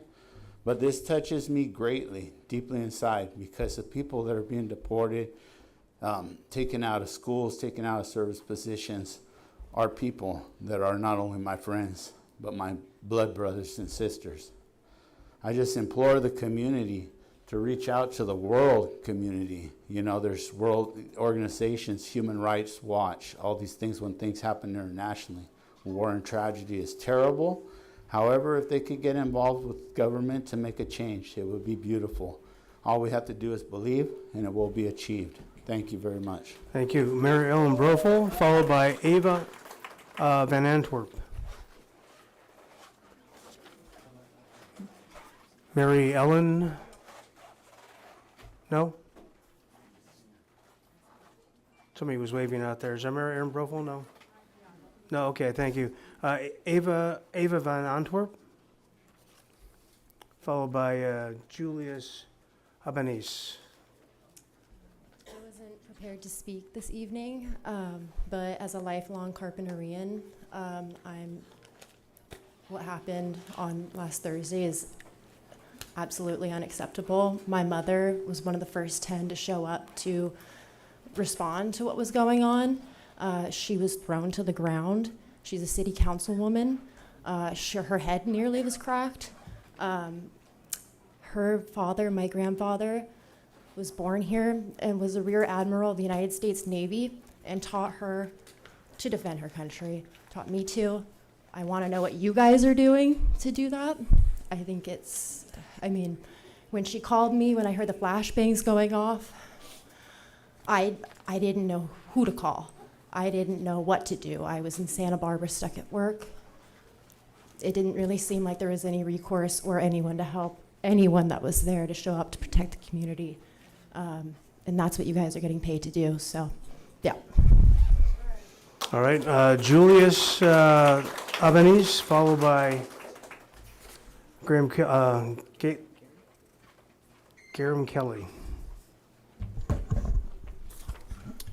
Good afternoon.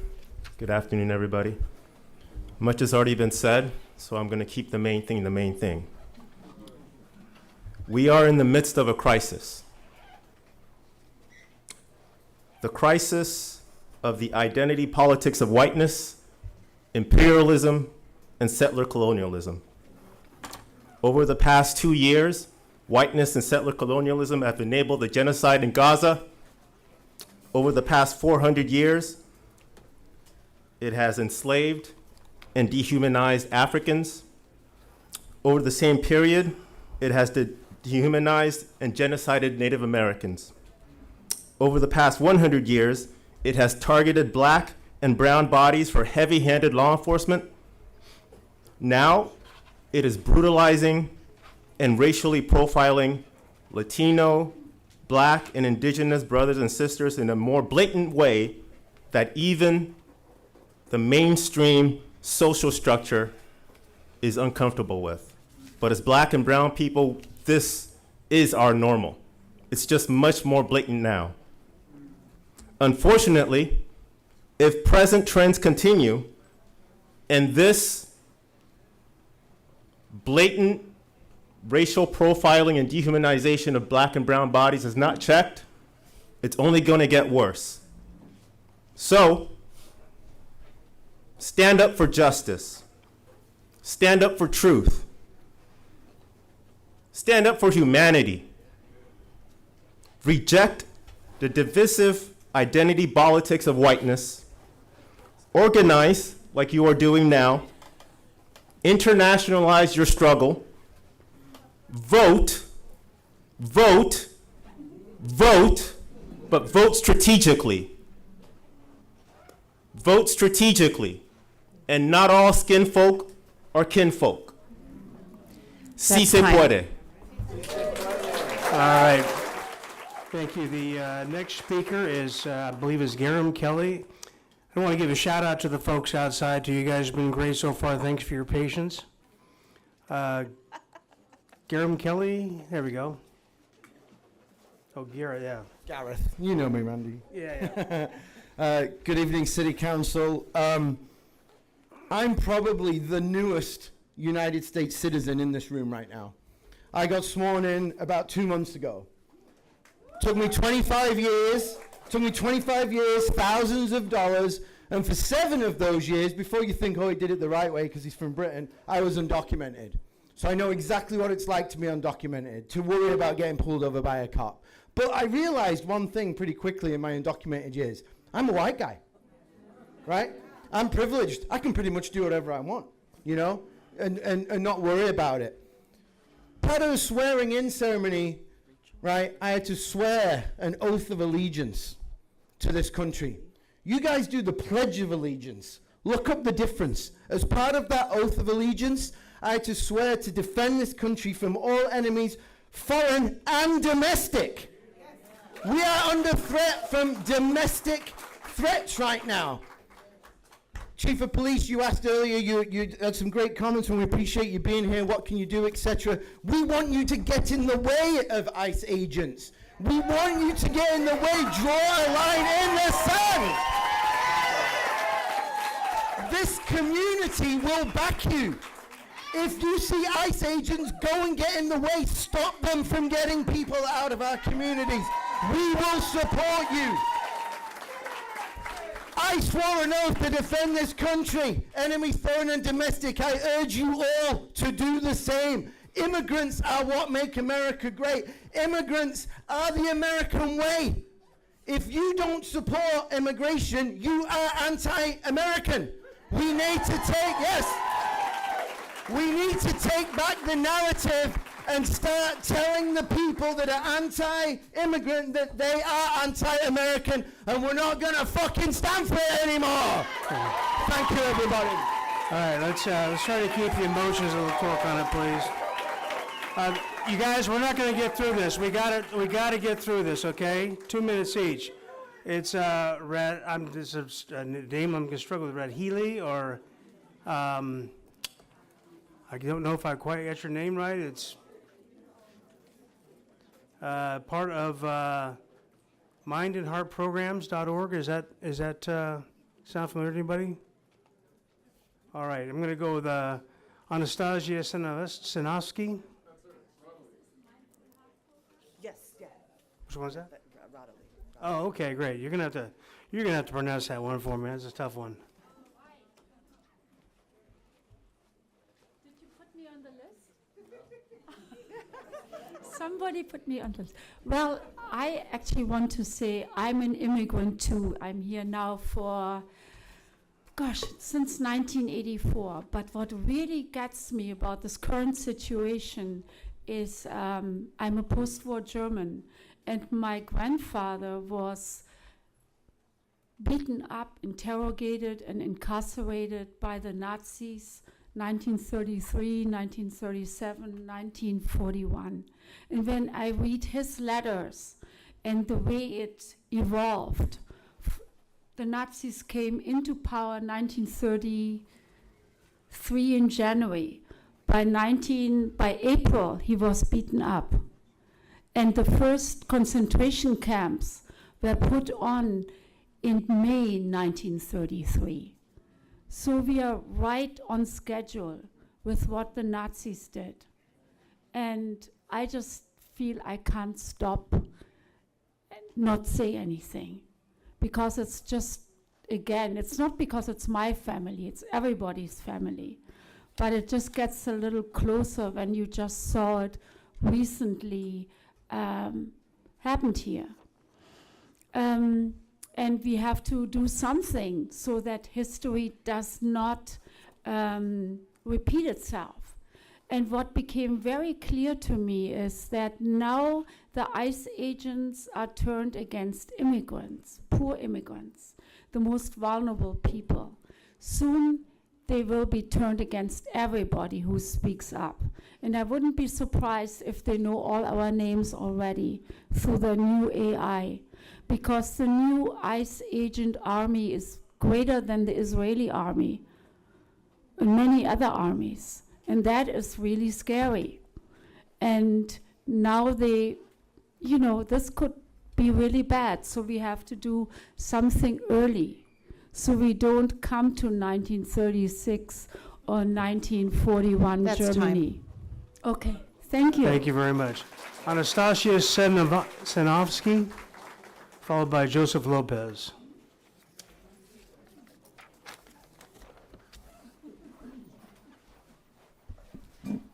Good evening, Council.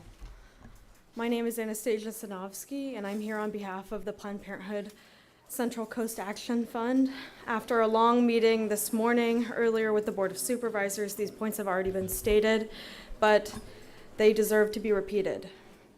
PPCC AF stands in solidarity with the residents of Carpinteria who are alarmed and afraid as they've witnessed ICE activity move from silent acts in unmarked vehicles to large targeted displays of militarized power.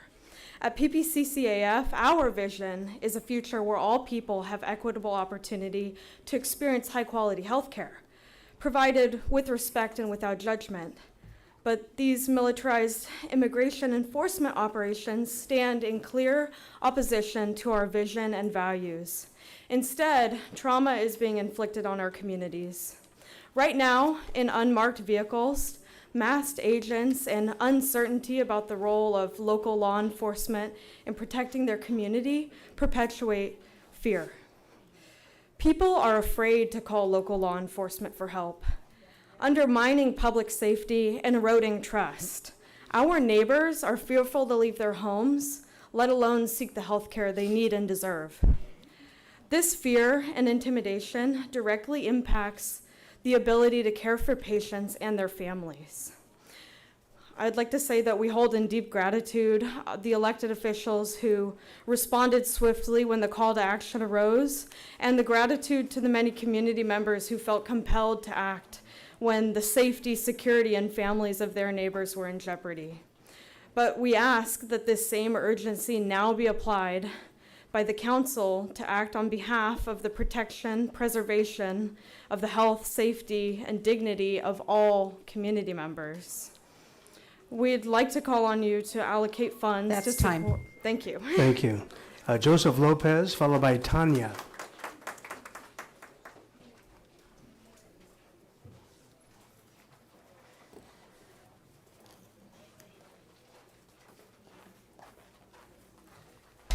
Good evening. My name is Joseph. I'm a proud Santa Barbara native. My family has been here for generations. I've been with my husband for 20 years. He was brought here from Mexico as a child, is a DACA recipient, and is now in the process of getting his green card.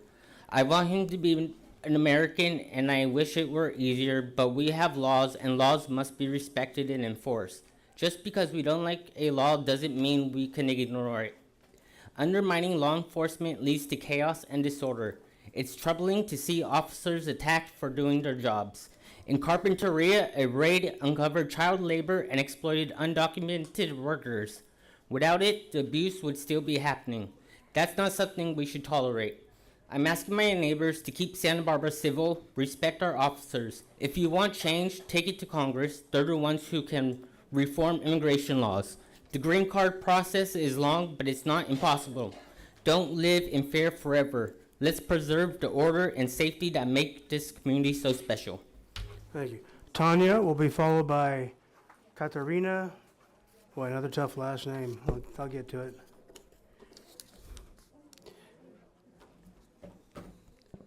Good evening. Oh, okay. Good evening.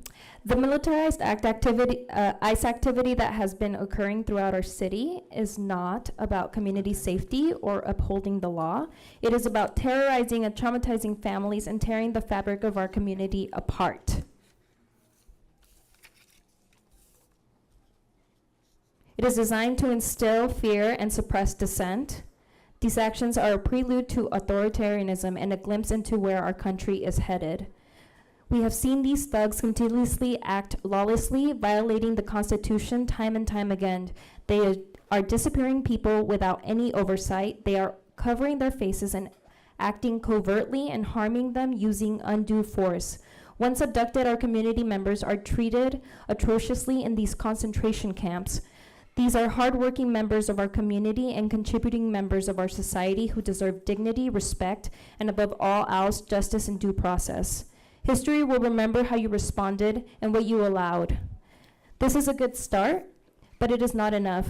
The community urges you to condemn these actions, to take decisive action denouncing ICE's illegal actions. We urge you to support the families that are being impacted, immediately allocate emergency funding to immigrant rights organizations on the front lines. You must protect our community. We are counting on you. Don't let us down. Katarina Gatanyuk, I believe, Gantanya. What? Don't guess even close. Katarina? Thank goodness. And followed by Katie Falvey. Okay. Hello, my name is Katarina. I'm a graduate student worker at UC Santa Barbara and also a proud member of UAW 4811. I am here to ask the City Council What concrete steps will they take to protect both students, undocumented students, international students, as well as undocumented and international workers at UC Santa Barbara from ICE and from visa revocations? To give some context, the UC has not taken much action to protect undocumented or international students, either at the undergraduate or the graduate level up to now, as well as unprecedented uncertainty in visa applications due to new levels, unprecedented levels of scrutiny and vetting processes for students to be able to continue to maintain their legal status here. Specifically, I want to know what the City Council proposes to do to prevent raids in classrooms and workplaces, and I'll extend this also to K-12 schools in our community, because we know, how traumatic that would be to have raids in classrooms, because that is not an environment where students can learn or teachers can teach, and nobody should be afraid to get an education, to show up to work every day. So I want to know what concrete steps you will be taking in order to prevent that. Thank you. Okay, KT Falvey, followed by Peggy Harris.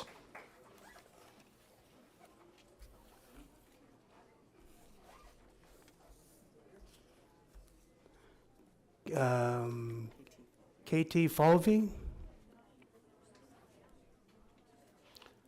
Okay, Peggy Harris.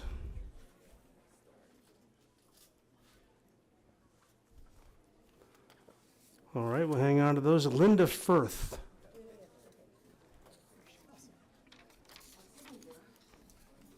Hi, my name is Linda Villegas Firth. I was born here from immigrants. My mother ran from Mussolini because he was going to kill her because she carried guns to the underground. And she went to church every day when I was growing up and prayed, But what I'm here for is I also worked for Cesar Chavez in the fields, in Salinas, and picked grapes. Oh, we didn't pick grapes. I didn't eat grapes for 10 years. But anyway, I have two things. What really can you do? What can you do? Not what will you do, what can you do legally? Cesar always said, because I went on to law school, and Cesar said, we're going to do this peaceably, piece by piece by piece. And Chief, I counted, I take copious notes. You mentioned safety 8 times in your speech, because I wrote them down. I, who is an abuela, I don't feel safe. And this is my hometown. This is my hometown. So now, there's 2 questions. What can you do as city council? And when will you do it? Thank you. Okay, Al Ortiz, followed by Candace. Seems like that came up before. Okay, Al. First off, Mayor, Chief, City Council, I've been thankful to call some of you friends and many of you colleagues. Just the work that I do in the community, I love it. I genuinely love the work that I do. And before today, I would say I was working with the most vulnerable population in our community. And I do my best to put my foot forward on a daily basis to make a difference and be a light in their lives and a light as many people in this world's lives. But now we're talking about a new vulnerable population. I've heard that multiple times today. And what it gets to me is because the work that we do to try to make a difference on a daily basis, especially here in Santa Barbara, now I'm worried about not only myself, being born and raised Shumash and Carpinteria, that's where my family came from. I go by Al Ortiz because I can't speak a lick of Spanish, but my name is Alfonso Ortiz. Okay? But just the way I look and the things I do are so real. And Mayor, you're one of my first phone calls. You are one of my, I have that connection with you, and I appreciate that. But the thing that really has been hurting and really been getting me and brought me here today is because now I'm worried about trying to make a difference in our community every day for us, but then I'm worried about myself and my staff being taken away from our community to do the job, to work with the chief, to work with our people. You know, I see many of you that I look at, and I literally know you from my life. I seen people that I looked at, saw when I was that troubled guy coming out here 20 years ago. But now believing that I might be the mayor one day, you know? Maybe today. And no, but the difference is because now I'm standing beside you guys, and I see the changes. But this is a start. Seeing everyone in here, seeing everyone outside, this is a start. And if you know anything about me, I'm solution focused. Okay? I'm looking to, now we need a timeline, and we need to just start making the actions. But this is a start. Yes, it might be later than we wanted, but it's a start. So let's continue moving forward, y'all. God bless. Thank you. Okay, Candace, followed by GM. And I want to announce, if you want to put in a speaker slip, please do so by 8:30 at the latest, because we have to cut it off at some point in time. All righty? Good So, evening. Candace, please. Good evening. My name is Candace. As a resident of Santa Barbara, I am proud of my city for standing up against racism and hate towards our immigrants. I'm here today to be a voice for the voiceless. For those of you who have been affected by the ICE raids, I empathize with you. Your voices are not unheard. I live with the cries of children echoing in my mind each day. I feel your pain. You are not alone. Immigrants have played a foundational role in making Santa Barbara County what it is today. Immigrants contribute significantly to the economy, workforce, and innovation. Immigration keeps Santa Barbara diverse with traditions that keep California culturally vibrant and globally connected. We elected and appointed our Congress and our elected officials of Congress, and as constituents, we have a voice. I urge our community to not buy produce on the 16th, 17th, and 18th of July to support our California farms and hardworking immigrants. I urge Santa Barbara to speak up. Do not stay silent. Silence is complacency. Keep protesting peacefully. Talk with your neighbors. Lean on each other for support. Educate yourselves on what is happening in your communities. This is no longer a bipartisan debate. This is no longer about Republicans or Democrats. The injustices that are happening in our country today are about reaching an agreement about basic human rights. We must stop the separation of families. We must hold Congress accountable and apply pressure by calling our members of Congress. What makes this country so great is our freedom of speech that is gradually slipping through our hands as Trump's authoritarian elected officials continue to threaten to dismantle our Constitution to benefit their deranged fascist agenda. Congress works for you. When it doesn't, it's your right and duty to act. Accountability doesn't just happen at the ballot box every few years. It happens daily through civic pressure. I am here today to advocate for those who cannot speak for themselves out of fear. I want to thank... Thank you very much. GM.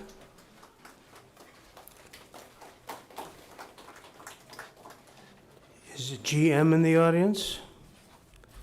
All right, followed by Reverend Pedro Lopez. I know I saw him back there. He is.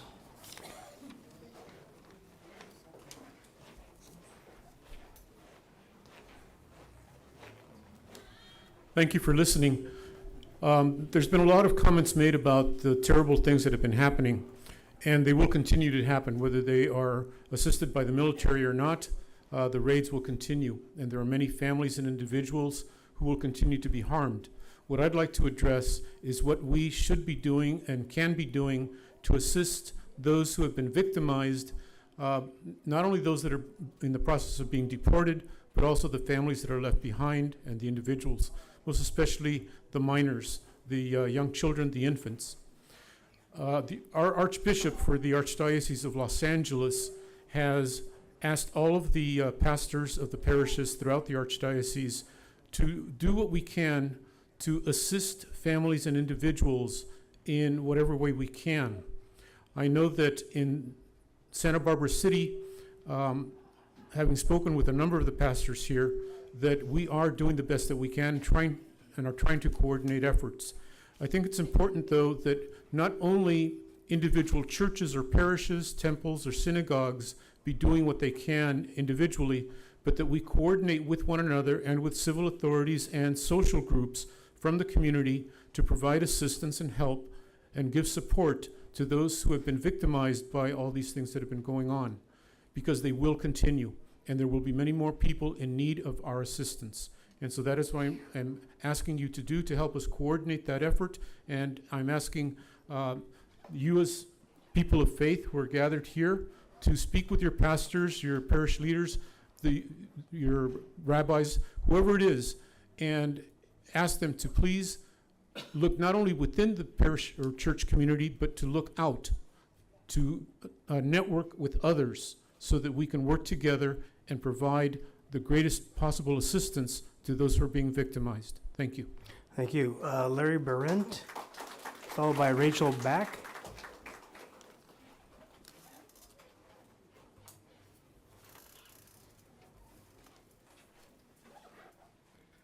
Good evening. My name is Larry Berendt. You came very close. No, you get a name for effort. I'm here on behalf of Indivisible Santa Barbara, on behalf of the 2,500 members, on behalf of the 8,000 who showed up in April at De La Guerra Plaza for Hands Off, on behalf of the 12,000 who showed up at Cabrillo Boulevard for No Kings. We convened a very quick meeting of our steering committee in the last half an hour. We are proud to announce that Indivisible Santa Barbara endorses the call by Jacqueline Inda for the declaration by the City of Santa Barbara of a state of emergency. Why have we done this? I had 3 reasons. Let me see if I can remember them all. Number 1, this is truly an emergency. If this is not an emergency, I've never seen one. Number 2, the declaration of a state of emergency is the statement of an attitude, because we don't look at a fire or a flood or a mudslide and say, what can we do? This is an act of a higher power. We act and we act and we act until we have done everything we can to ameliorate the conditions, to protect our people, to restore safety and restore normal. The third reason, I'm going to be able to remember all 3. The people in this room, the people outside of this room declared a personal state of emergency months ago. That's why we're here. That's why we organize. That's why we are doing what it is that we're doing. All we're asking you to do is to catch up with the rest of us. Thank you very much. Rachel Back, followed by Robert Villanueva. Hi, I'm Rachel Back. I am a white European ancestry Jew. My family came here freely through Ellis Island. I was raised in Memphis, Tennessee, where we learned all about the civil rights movement and Martin Luther King Jr. And I went to college in Boston, and the T stop that I got off for work, where I worked at City Hall every day, was where the Boston Massacre happened. The 3 most important things about being an American are protesting and immigration. So I want to talk to my fellow Jews and the fellow white people and anyone who is not native to this land. We are guests here. Doesn't matter when your family got here, we are guests here. And what we can do with our white privilege, or whatever privilege you are given by birth, is stand up for our neighbors. These people have shepherded this land, and we are lucky to live here. I'm grateful. I know the rest of us are grateful to be here, and we need to start acting like it. So when you see people coming after your neighbors, in the words of John Lewis, cause some good trouble and get in the way, and don't let it happen anymore. Thank you. Robert Villanueva, followed by Brian Coe.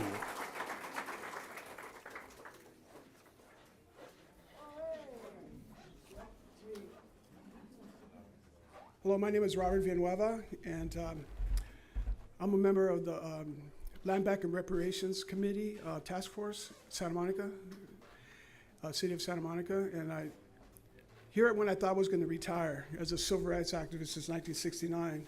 Yes, I'm a former Brown Beret. I was there in 1970 during the, and I was in the blowouts as well. I was at the moratorium. I was one of the founders of MECHA. I did a lot, not because I wanted to, because it was needed at the time. Because I'm one of the 1% that didn't fall victim to alcohol, drugs, or became part of the prison industrial complex. I'm going to be 69 in 2 weeks. When is this going to end? And I like to quote famous historian, Spanish historian George Santayana.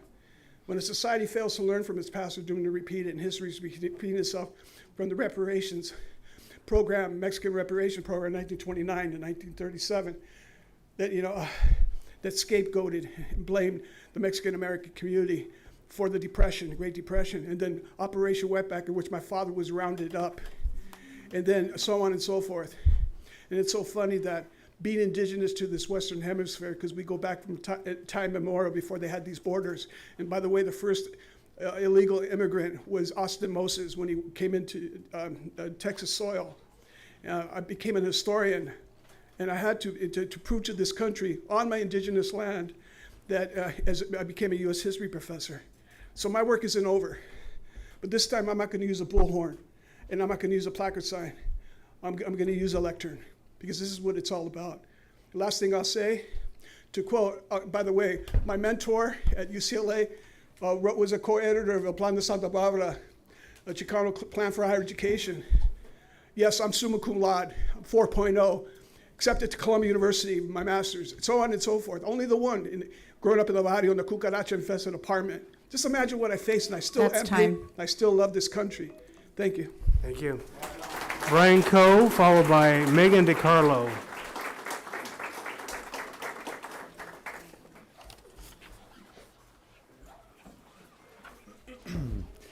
Hi, good evening. I'm Brian Campos Colin Nenis. I'm a student at UCSB. I'm here on behalf of El Congreso, the activist group on the university, but most importantly, I'm here on behalf of my two immigrant parents. I wrote something a month ago to address in a big crowd of a protest, and I'd like to read this for you. We crawl through a systematic maze to no avail, no liberty, and no exit. Every now and then, it feels like we're brought back to this dead end, where we are united to address the issues of the world today. But the seed of hatred was not bestowed upon us yesterday. Generations of dreamers have been trampled on.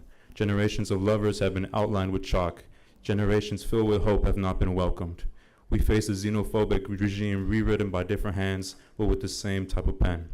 A regime that thrives on the system of oppression imposed on those who are here within our borders. A regime that attempts to rewrite our history and erase the atrocity of its own. This country is built on oppressing others, genocide and the enslavement of indigenous people, forcing them to leave their homes, dragging generations of Africans to a life of enslavement, and many other marginalized groups that have endured horrific traumas.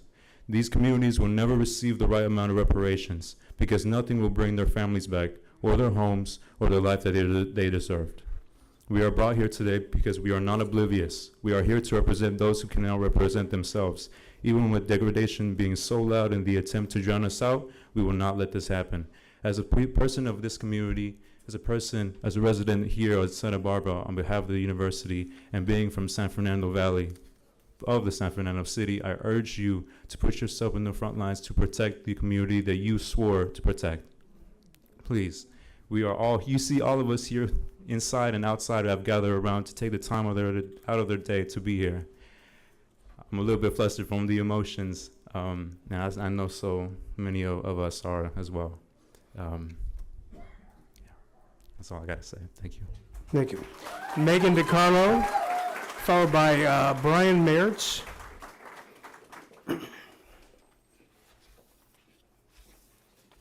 Good evening, everyone. Like some other people, I wasn't really planning on talking and am totally overwhelmed with emotions.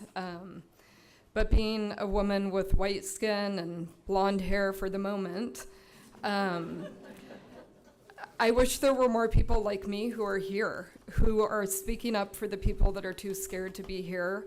And we're preaching to the choir, really. I mean, I think everyone in this room is pretty much on the same page. I'm married to an immigrant. My kids go to a bilingual school. I don't know what this world would be if it wasn't for diversity and immigration, which is what this country was built on. I'm also a nurse. I am so traumatized by the fact that there are people that are too scared to go for their health care. I was a school nurse, kids that are scared to go to school. This is wrong. The white people in the room, the privileged people, need to convince our friends and our families to step up and not wait until they're personally affected by this, because it's too late then. And we need to be the voice for the people that are too scared. So thanks for listening. So Brian Merritz, followed by Zach Kassabaum. Yeah, I just want to echo that a little bit, that, you know, I'm scared, and like I can't imagine what it's like for people that don't look like me, right? But I just wanted to say, you know, I think there are things that police can do, and I hope we try to do more of them and be creative, think about what those things are. I mean, if I was driving around without a license plate, I'd get pulled over. Why don't they get pulled over? If I had too much tint on my windshields, I would get pulled over. Why don't you pull them over? Just pull them over and show everyone whose side you're on, right? It's a small step, but it's a step in the right direction. That's all I got to say.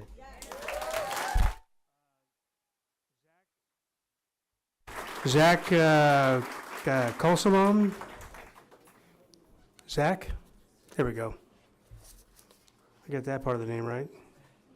Followed by Lisa Sterrett. Hi, my name is Zach Kassabaum. I did not prepare anything to say, but my heart is broken with seeing our community in distress. Military tanks rolling down our streets is heartbreaking, and I stand with our immigrant community. And I did want to express gratitude to the chief for explaining outlining the process of what's going on, but I was disheartened when I had called and asked these questions of the Santa Barbara Police Department last Thursday, I think around 12 p.m. or 1 p.m., and they could not answer any of the questions that you had relayed tonight on if people were getting kidnapped without badges, like what was the process. They pretty much told me it was all hypotheticals and kind of gave me a bad attitude and wrote me off. So very disappointed in that, but really glad you cleared it up, and thank you. I yield my time. Okay, Lisa Sterrett.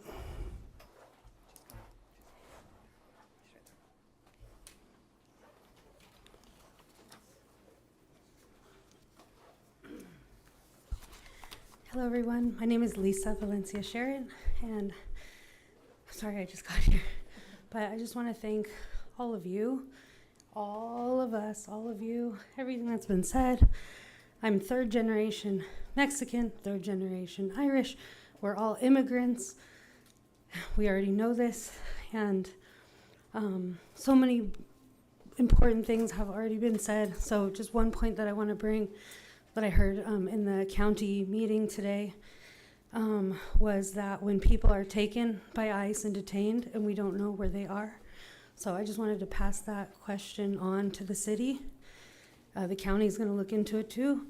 If you can help find your constituents and be in communication with DocuFund and all the community partners. So just thank you so much. We're all each other. There's a word called inlakech, and it means you are my other me. So just thank you so much. Thank you. Okay, thank you. And so that was it on the speaker slips. We're going to go to answer some questions now that were posed. But first of all, I'd like to congratulate you guys on being incredibly civil. It's a big group. We're in a very tiny space. So thank you for that. And with that, we're going to go to City Administrator Kelly McAdoo to respond to some questions. Well, I'm going to read some questions that at least the ones that I thought were specific. I know there was a lot of questions about what took us so long and what can we do. And I think that's something that we all need to be thinking about as a community. And I know that the city leadership team will be talking about that in more detail, about what we can do, and we'll be in partnership with our city council members. So I know some of those were maybe rhetorical questions, but I did appreciate the call to action. So there were a couple of questions that were posed on some of the speaker cards and then in comments about is school data shared with ICE, and how do we prevent ICE raids in classrooms? We don't have that information. Obviously, the school district is a separate agency. We will try to get some of that information from the school district. We do have an immigration resource page on the city's website. It will have from this evening the recording from the meeting, all of the public comments that we received in writing, also has a link to the police department's immigration resources page, our public library's immigration resources page, which has a lot of links to community agencies. So we'll, if we are able to get some of these answers to questions, we'll also post those online. I think the other three, maybe I'll pose to the chief, and we'll see if she can't answer them. We'll try to get answers. I think it's similar to Ms. Sharrett's question that she just asked, which is, if parents are detained, what is the process or procedure to protect children? Who are minor children left with or released to? And is there a background or safety check made on the home or individual the children are released to or left with?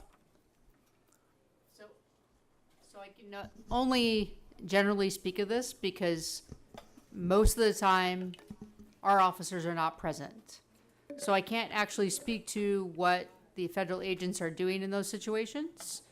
For us, yes, if we're going to release to someone else with those children, we do have a process for that.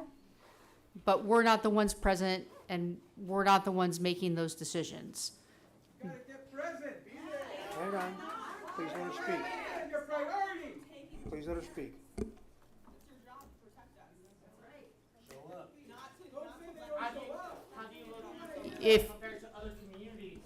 If we're going to continue to do this, please let the chief speak. Okay, everybody's had a chance to speak. It's the chief's turn now, please. Thank you.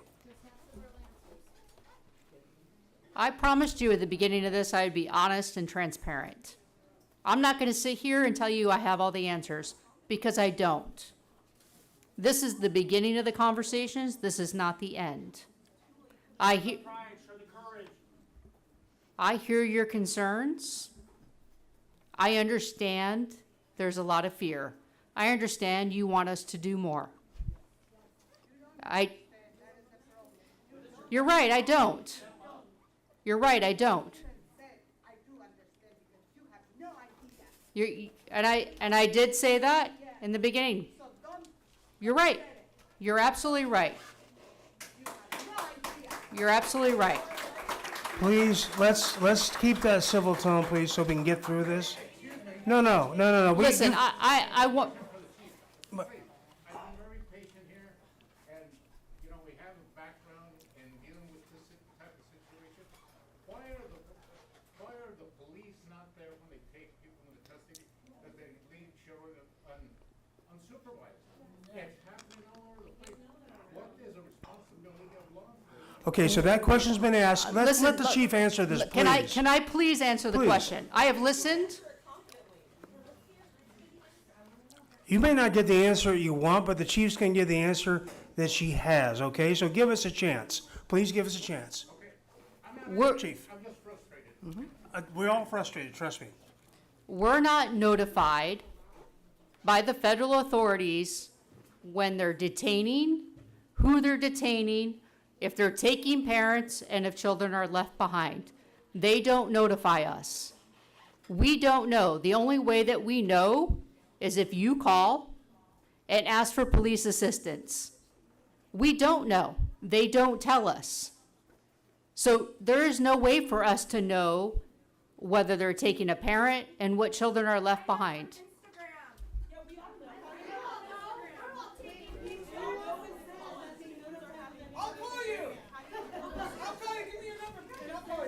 I at the beginning said, if you have concerns, if you want to call dispatch, officers will respond.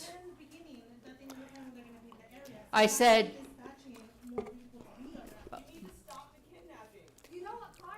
Okay, if this is going to turn to a shouting match, you guys, we're going to have to end it, okay? Please let the chief respond to the question that was asked, and the questions were asked by the audience, like we said out in the beginning. Please, we're trying to hear you, but we're not going to get into a shouting match, all right? So please let the chief know. It's not time for Q&A.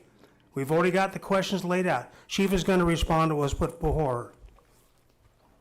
like I said, we typically do not get notified that the federal authorities are going to be in our city, where they're going to be, who they're looking for, who they detain, whether there are children left behind, we don't know. If the community wants to call dispatch, we will respond. And I understand you don't like my answer, But that is the answer that I have in this moment. We cannot interfere with the federal authorities. Yes, we do. Okay. Let's, Okay, we have one more question. Ms. McAdoo has another Yep. question. Here we go. This is a question about, do we have to let ICE agents in our homes if they don't have a warrant? No, you do not. And then I think the other question that was posed, which I'm not sure, and Chief, I'm not sure if we can answer this because it's more of a, I think maybe a district attorney question, but if people believe that ICE is racially profiling and that's illegal, who investigates violations of that law? That has to be investigated by the federal government. There's not a good answer for that. We can't, we don't have authority locally over federal agents. There's nothing that allows us to police the federal government. And I don't understand to your point. I hear the fear. I know you want us to be able to do that, but we don't have the authority to do that. I never said that we're not going to help, but we may not be able to do the things that you want us to do. Okay, so with that, those are the questions that were posed to us per the rules in the beginning. I'm going to let each one of our council members now address you all for 2 minutes each. So I'd like to start out, Ms., or do you want to start with Ms. Sneddon? You want to do here instead of up there? Sure. Ms. Santa Maria, would you like to come up and do your 2 minutes, please? I'm going to ask you guys to do 2 minutes just like the rest of the audience did. All right, a lot to cover. We need to deal with what is actively happening, and this morning alone, we had one individual male who was picked up literally one street over from where I live on his way to work. I've gotten multiple reports from the community that 2 families, entire families, were picked up at Adelante Charter School this morning while they were dropping their kids off at summer camp. I am appalled and full of anger that this is happening in our community, but we need to remain calm and make sure that we are doing something tangible. In Spanish, we say, mantén la cabeza fría. We need to stay calm.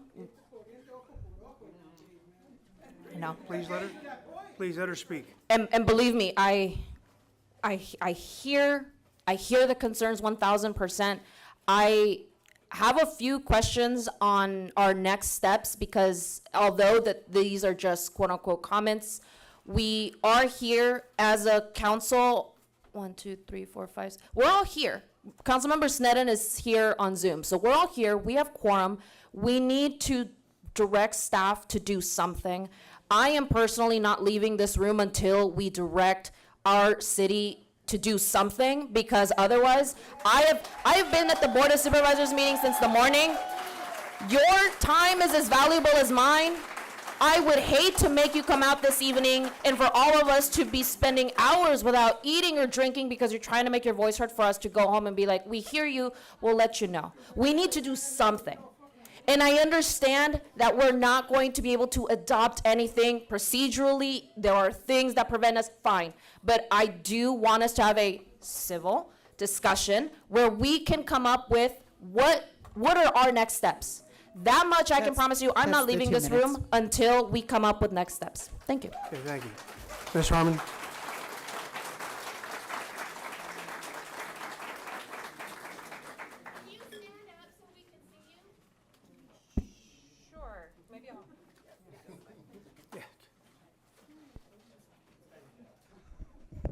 How's this? Is this better?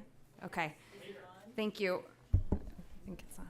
Okay. I'm going to start by saying first, thank you. I have so much gratitude for you all coming and sharing your testimony tonight and sharing the testimony of folks who are not safe to be in this room and share their testimony. I have heard your commitment to one another, and I share it. I've heard your commitment to this community, and I share it. And I've heard your belief in those principles on which this country was founded, rule of law, the right for every person to exist without harassment, without persecution. I share that commitment. Gosh, I'm gonna try to speak from the heart here. Thank you. I'm a lawyer. I took an oath to uphold civil society and the rule of law. As an elected official, I took an oath to the Constitution of the state of California and the United States. As a person of faith, my God tells me that living a moral life is to care for the stranger, to clothe those who are cold, to feed those who are hungry. As a mother,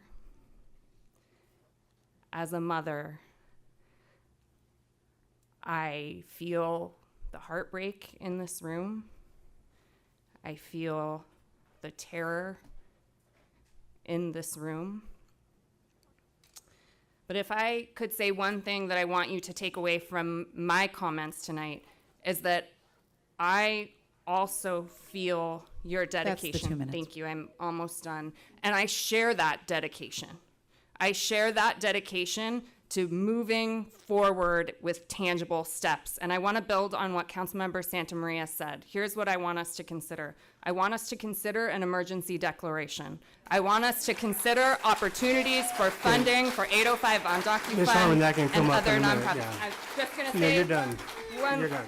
Okay, I have a couple more actionable steps that I think we should direct staff to consider. as Mr. well. Jordan, go right ahead.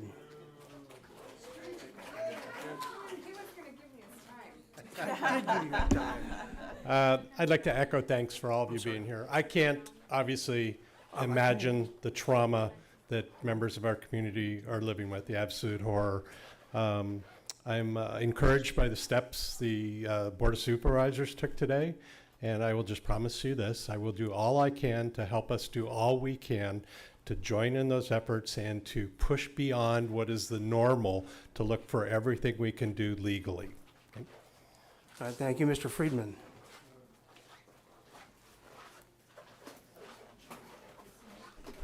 Good evening, everyone. First of all, I just want to echo thank you all for coming out and exercising your First Amendment rights. It's important that we have the First Amendment for this very reason. You know, like Councilmember Harmon, I had something I was going to say, but this calls for a little more than kind of prepared remarks. But so one of my closest friends, we've known each other since we were kids. He still lives up in Lompoc. And he was telling me the following not too long ago when I was talking to him. He's darker skinned. His wife looks like me. And they have two beautiful daughters in their late teens. One daughter looks like his wife. The other one looks like him. And so he said they had to have a conversation with their darker skinned daughter on all the different scenarios that could happen if she's out driving and pulled over and all kinds of things. And they didn't have to have that conversation, their lighter skinned daughter. And a lot of people in Lompoc here, you all had those conversations with your families. And this is someone who means the world to me. He's like a brother to me, and his daughters are just beautiful. And it's just heartbreaking. And that's the only word I can really say about what's really going on. And as I wanted to share, for me, as you all know, most of you know, is I had a severe medical emergency 3 months ago. And I haven't really talked about it, and I'm still processing it. And the reality is I shouldn't be here. And I beat the odds of what happened that day. And I'm trying to process things. And, you know, I believe that God saved me that day, and I'm trying to understand, but God wanted me here in this room just as God wants all of you in this room. That's the 2 minutes. And I will just say that going forward, we need to all appeal to our greatest president who asked us to be our better angels. And if it's not going to happen at 1600 Pennsylvania Avenue, then it's up to all of us to make that happen. And that's Abraham Lincoln. Mr. Gutierrez.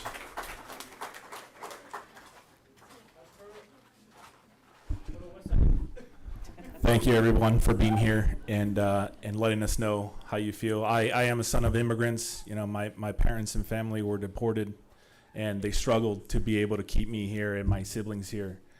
And if it wasn't for their struggle, then I wouldn't be standing in front of you. And if it wasn't for you all trusting in me and my colleagues and voting for us to represent you, then we wouldn't be here either. So we're all here to serve you. And, you know, some of you I heard say that you can't relate and that you've got your privilege because of the color of your skin. I'll tell you what, the government just approved a $170 billion budget increase to ICE. They're not just coming for the colored people either. So anyone who's ever spoke out against a political leading party, they're gonna come for you all too. So don't be too comfortable and feeling safe. So we all have to act now. And if it's not working with our ballots and our votes, then it's gonna have to work through our wallets. We're gonna have to make really tough decisions on what we're gonna spend our money on. Because once you cut the funding, then you cut the power. So that's all I'm gonna say, and I will take your responses, and I'm looking forward to speaking to my colleagues about what we can do. So thank you.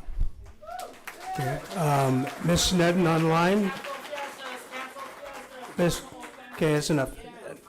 Ms. Sneddon? Can you hear me? Ms. Sneddon, can you hear us? Can you hear me? Hold on. Just a second. Can you hear me? Yep, there we go. Yeah, now we can. Yes, you can hear me? Yes, we can. Thank you. I'll be quick. We're not like anywhere else. Our community is foundationally immigrant. Our teachers, our doctors, our nurses, our farm workers, our public safety, our journalists, our judges, our activists, our leaders, our students. We need to stand by all of you. We are interwoven. I'm extremely grateful to Primitiva Hernandez for calling for this meeting before Glass House even happened. Primi asked for this meeting. And because of Glass House, this meeting got stepped up sooner, and it should be even more urgent.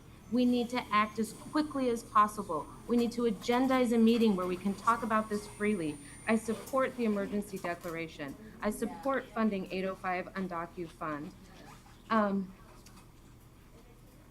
We have an obligation. We have a moral responsibility to protect this community. I'm not satisfied with acceptance of the status quo.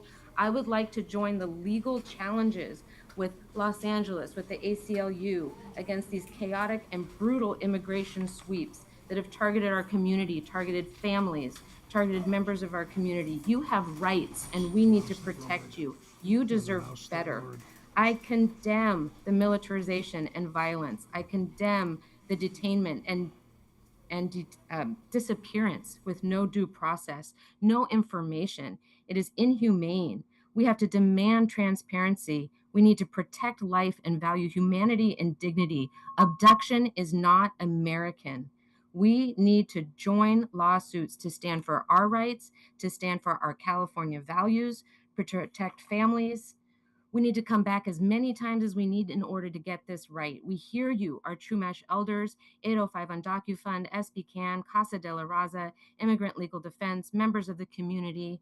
I am in awe of those who have been present and have borne witness. You are heroes. I stand with you. I would like to move that staff and the city attorney and our city administrator and the chief of police, please bring back policy at an agendized city council meeting at a time when we can take action. It's time for us to go above and beyond. Our community is under attack at home, at work, at school, in the streets, and it's now time for us to act. My oath to the Constitution tells me that these raids by heavily armed, That's the 2 minutes. masked agents using profiling and undue force is in violation of human rights and our democratic rights. Let's be the model. Let's stand for the Constitution. Let's stand up for each other. Let's get this agendized so we can take action. Thank you. Okay, final word from Primitiva Hernandez.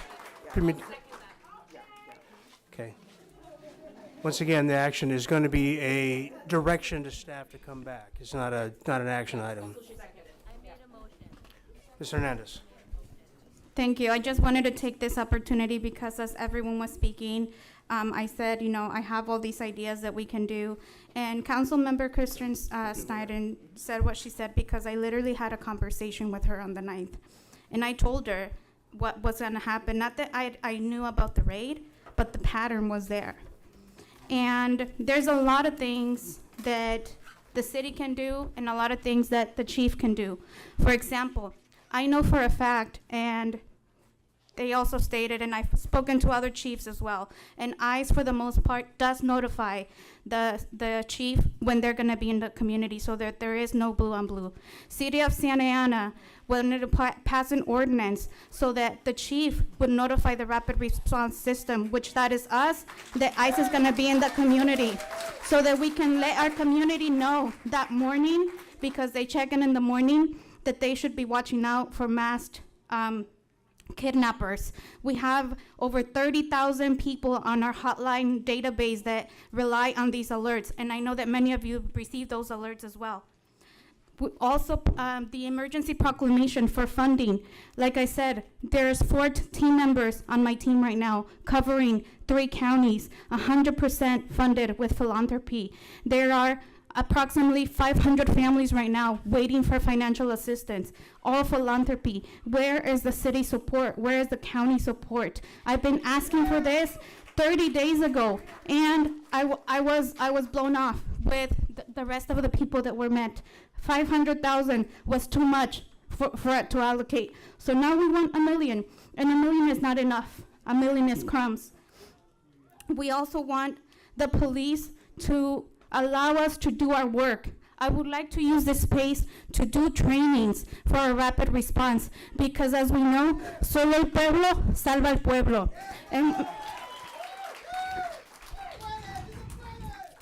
it has been churches, places of faith that has opened the door for me to do our trainings and build our numbers. When there's places like these that are based on city dollars, why do I have to jump through red tape to show liability and go to the churches where I can have my trainings? I could have this space and train 100 people on a weekly basis that would be out there patrolling. And when we patrol, ICE runs away. Many of you have done it. And if we are following, which is something legal that we can do, and they call on police, you can show up for us because oftentimes they will follow the volunteers back to their homes. They are also intimidating us for following them and ensuring that they are not violating people's rights, which we know they are doing it. So there's a lot of things we can do. And I have like 5 other things here that I know may seem like a dream, but ordinances, that can make it happen. And that will make people feel safer. It's not gonna solve it because we are fighting against a $1 trillion machine that is built to keep us oppressed. And if you guys are feeling uncomfortable, that is because it's not working on you. And you should continue feeling uncomfortable and showing up for community because that is the only way that we're gonna be able to build something different. Not what we had in the past because that wasn't working either. Not what we have now because it's obviously not working, but something that works for us here today. Thank you. Thank you very much. All right, and then Ms. McAdoo has a wrap-up comment to make. Thank you all. I was just going to repeat some of the actions that I heard from the council members that we will incorporate into the motion. And basically that the motion is to have staff research the items that were mentioned, and we'll bring back with an action for the council to consider at an upcoming meeting. So the first was considering an emergency declaration, funding both 805 and DocuFund and other organizations that are supporting our immigrant communities and the legal fights that they're facing.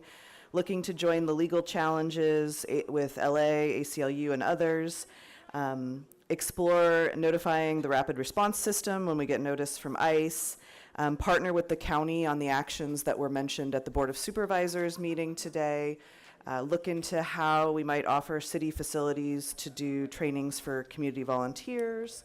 Just looking at some of one of the other suggestions that came up during the comments today was police officers potentially handing out the red cards. We'll explore that option. Some of the other ones, I think, notifying partner agencies when ICE is in neighborhoods. So I think those were what I heard. If I'm seeing council nods, those are the items that staff will research and, yeah. Mm-hmm. Yeah, go ahead, to the question. Is this on? Oh, it is.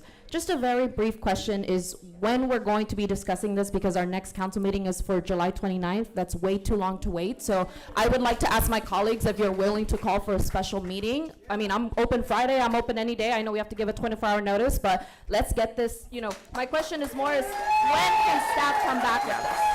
Because we just need to do this as soon as possible. So the question is when can we come back? What is the soonest that we can come back? There's no way we can do this by next week, which would be, excuse me. If you want us to do it right, we're going to have to take the time to get all the We have information. to research, we have to get the A lot of information. research to do, a lot of the sources. Hey, how about not yelling? So we don't have a council meeting next week. Can we come back with what we have so far next week? Even if we don't have anything, we need answers for the community. I would be willing to make a motion to call for a special meeting if my colleagues I'm just are saying willing the to. agenda packet usually gets published tomorrow, so being able to research anything by tomorrow or Thursday is really unlikely. I see. Okay. So the 29th is the earliest, and even then we may not have answers on all of these. So I just realistically, I'm not going to have anything to share with the council by next. Anything at all? Like nothing? That's my question. That's what she said, yeah. Yeah, I mean, literally I have to publish something tomorrow, and When you publish your agenda, don't come back and say, we didn't tell you so. yeah. I understand. I don't understand I hear everyone's concern. I'm just saying these are things that take time. These are not policies that get written overnight. Yeah. Okay. Let's call it. Yeah. So I know we're not going to have all of the answers, but at the very least, we need to come back to continue the discussion. We can't wait until the 29th to continue the discussion. I understand we won't have the Directed answers. staff to do exactly that. We need to come back and do these things. So if we're going to not have knee-jerk reactions and things that don't mean anything, just symbolic, we need to take the time to really do it right. We don't. If we just do it like it's emotional, we'll get this done this way. We're going to end up with nothing. Right, and I understand that, but as a council, we need to be able to dialogue about this. Families are literally I mean, if being the taken. council wants to schedule a special meeting to have another conversation, that's fine. I'm just saying, I'm not sure that there's going to be any, but that's up to you and your colleagues. I'm just saying we probably won't be able to have information for you to take action on. Let's just call this. Well, I'd like to ask my colleagues if you're willing to meet next Tuesday. We don't have a meeting, but I think it's at the very least meet in a week and continue discussing our next steps. I don't understand. What are we going to meet about? This is not the proper place to have this discussion. I'm for having a meeting, but here's the thing. Do we want to have this meeting again? Yes or no?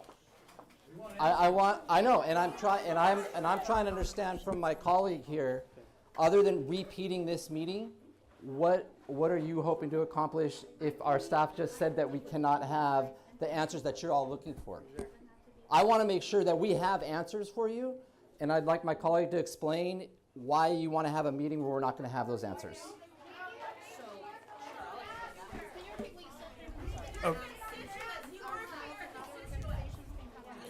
Okay, before we get further, let's go. We have a motion and a second on the floor about direction to staff. Can I go ahead and get a vote on that? I believe I need to do a roll call. Roll call vote, yeah. And Ms. The motion is for staff to research and to bring it back with, yes. The things we talked about. Yeah, the items that I had mentioned in my comments. Okay. Okay, so All right. Sarah Gorman Ms. is gonna Gorman, call are you the going to go ahead and call the roll on the vote, please? Yes, and this is a motion by Councilmember Sneddon, seconded by Councilmember Santamaria, I believe. Okay. One moment.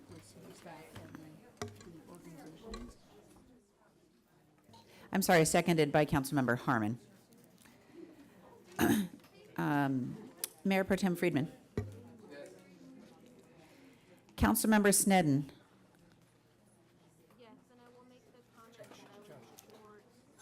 One moment. Councilmember Sneddon, can you vote again? We couldn't hear you. My vote, can you hear me? Yes. My vote is yes. Thank you. And I would support a continuance of this meeting to next Tuesday so that council could have more than 3 minutes to discuss or 2 minutes to make our comments and actually have a meaningful discussion. Okay. That's not part, that would have to be a separate motion. So let's It's just finish a the vote comment. on this It's just a motion and then. comment. Yeah, that's just a comment Yep. to the motion. Okay. Councilmember Gutierrez. Yes. Councilmember Harmon. Yes. Councilmember Jordan. Yes. Councilmember Santamaria. Yes. And Mayor Ross. Aye. So I wanted to just, Primitiva had just suggested that 805 and DocuFund could meet with staff, and if we don't have council members present, that would allow us to actually not have to notice a meeting, and we could actually maybe take, think about what actions could be taken and bring that back We and could do some cover other some more things. ground that way. So we are happy to do that. I can do that in the next couple of days, and we can schedule time with the chief, myself, and other key city leaders and anyone else, other organizations. We're happy to do that. The challenge is when we have all the council members in a room, we have to notice it as a public meeting under state law, and that there's time, there's a process we have to go through. But we are happy to meet with staff with the organizations to see what, if anything, we can do without council action before we need to come back and have the council take action.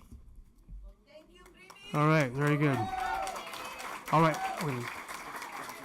Okay, thank you all very much, and with that, we will stand adjourned. Thank you.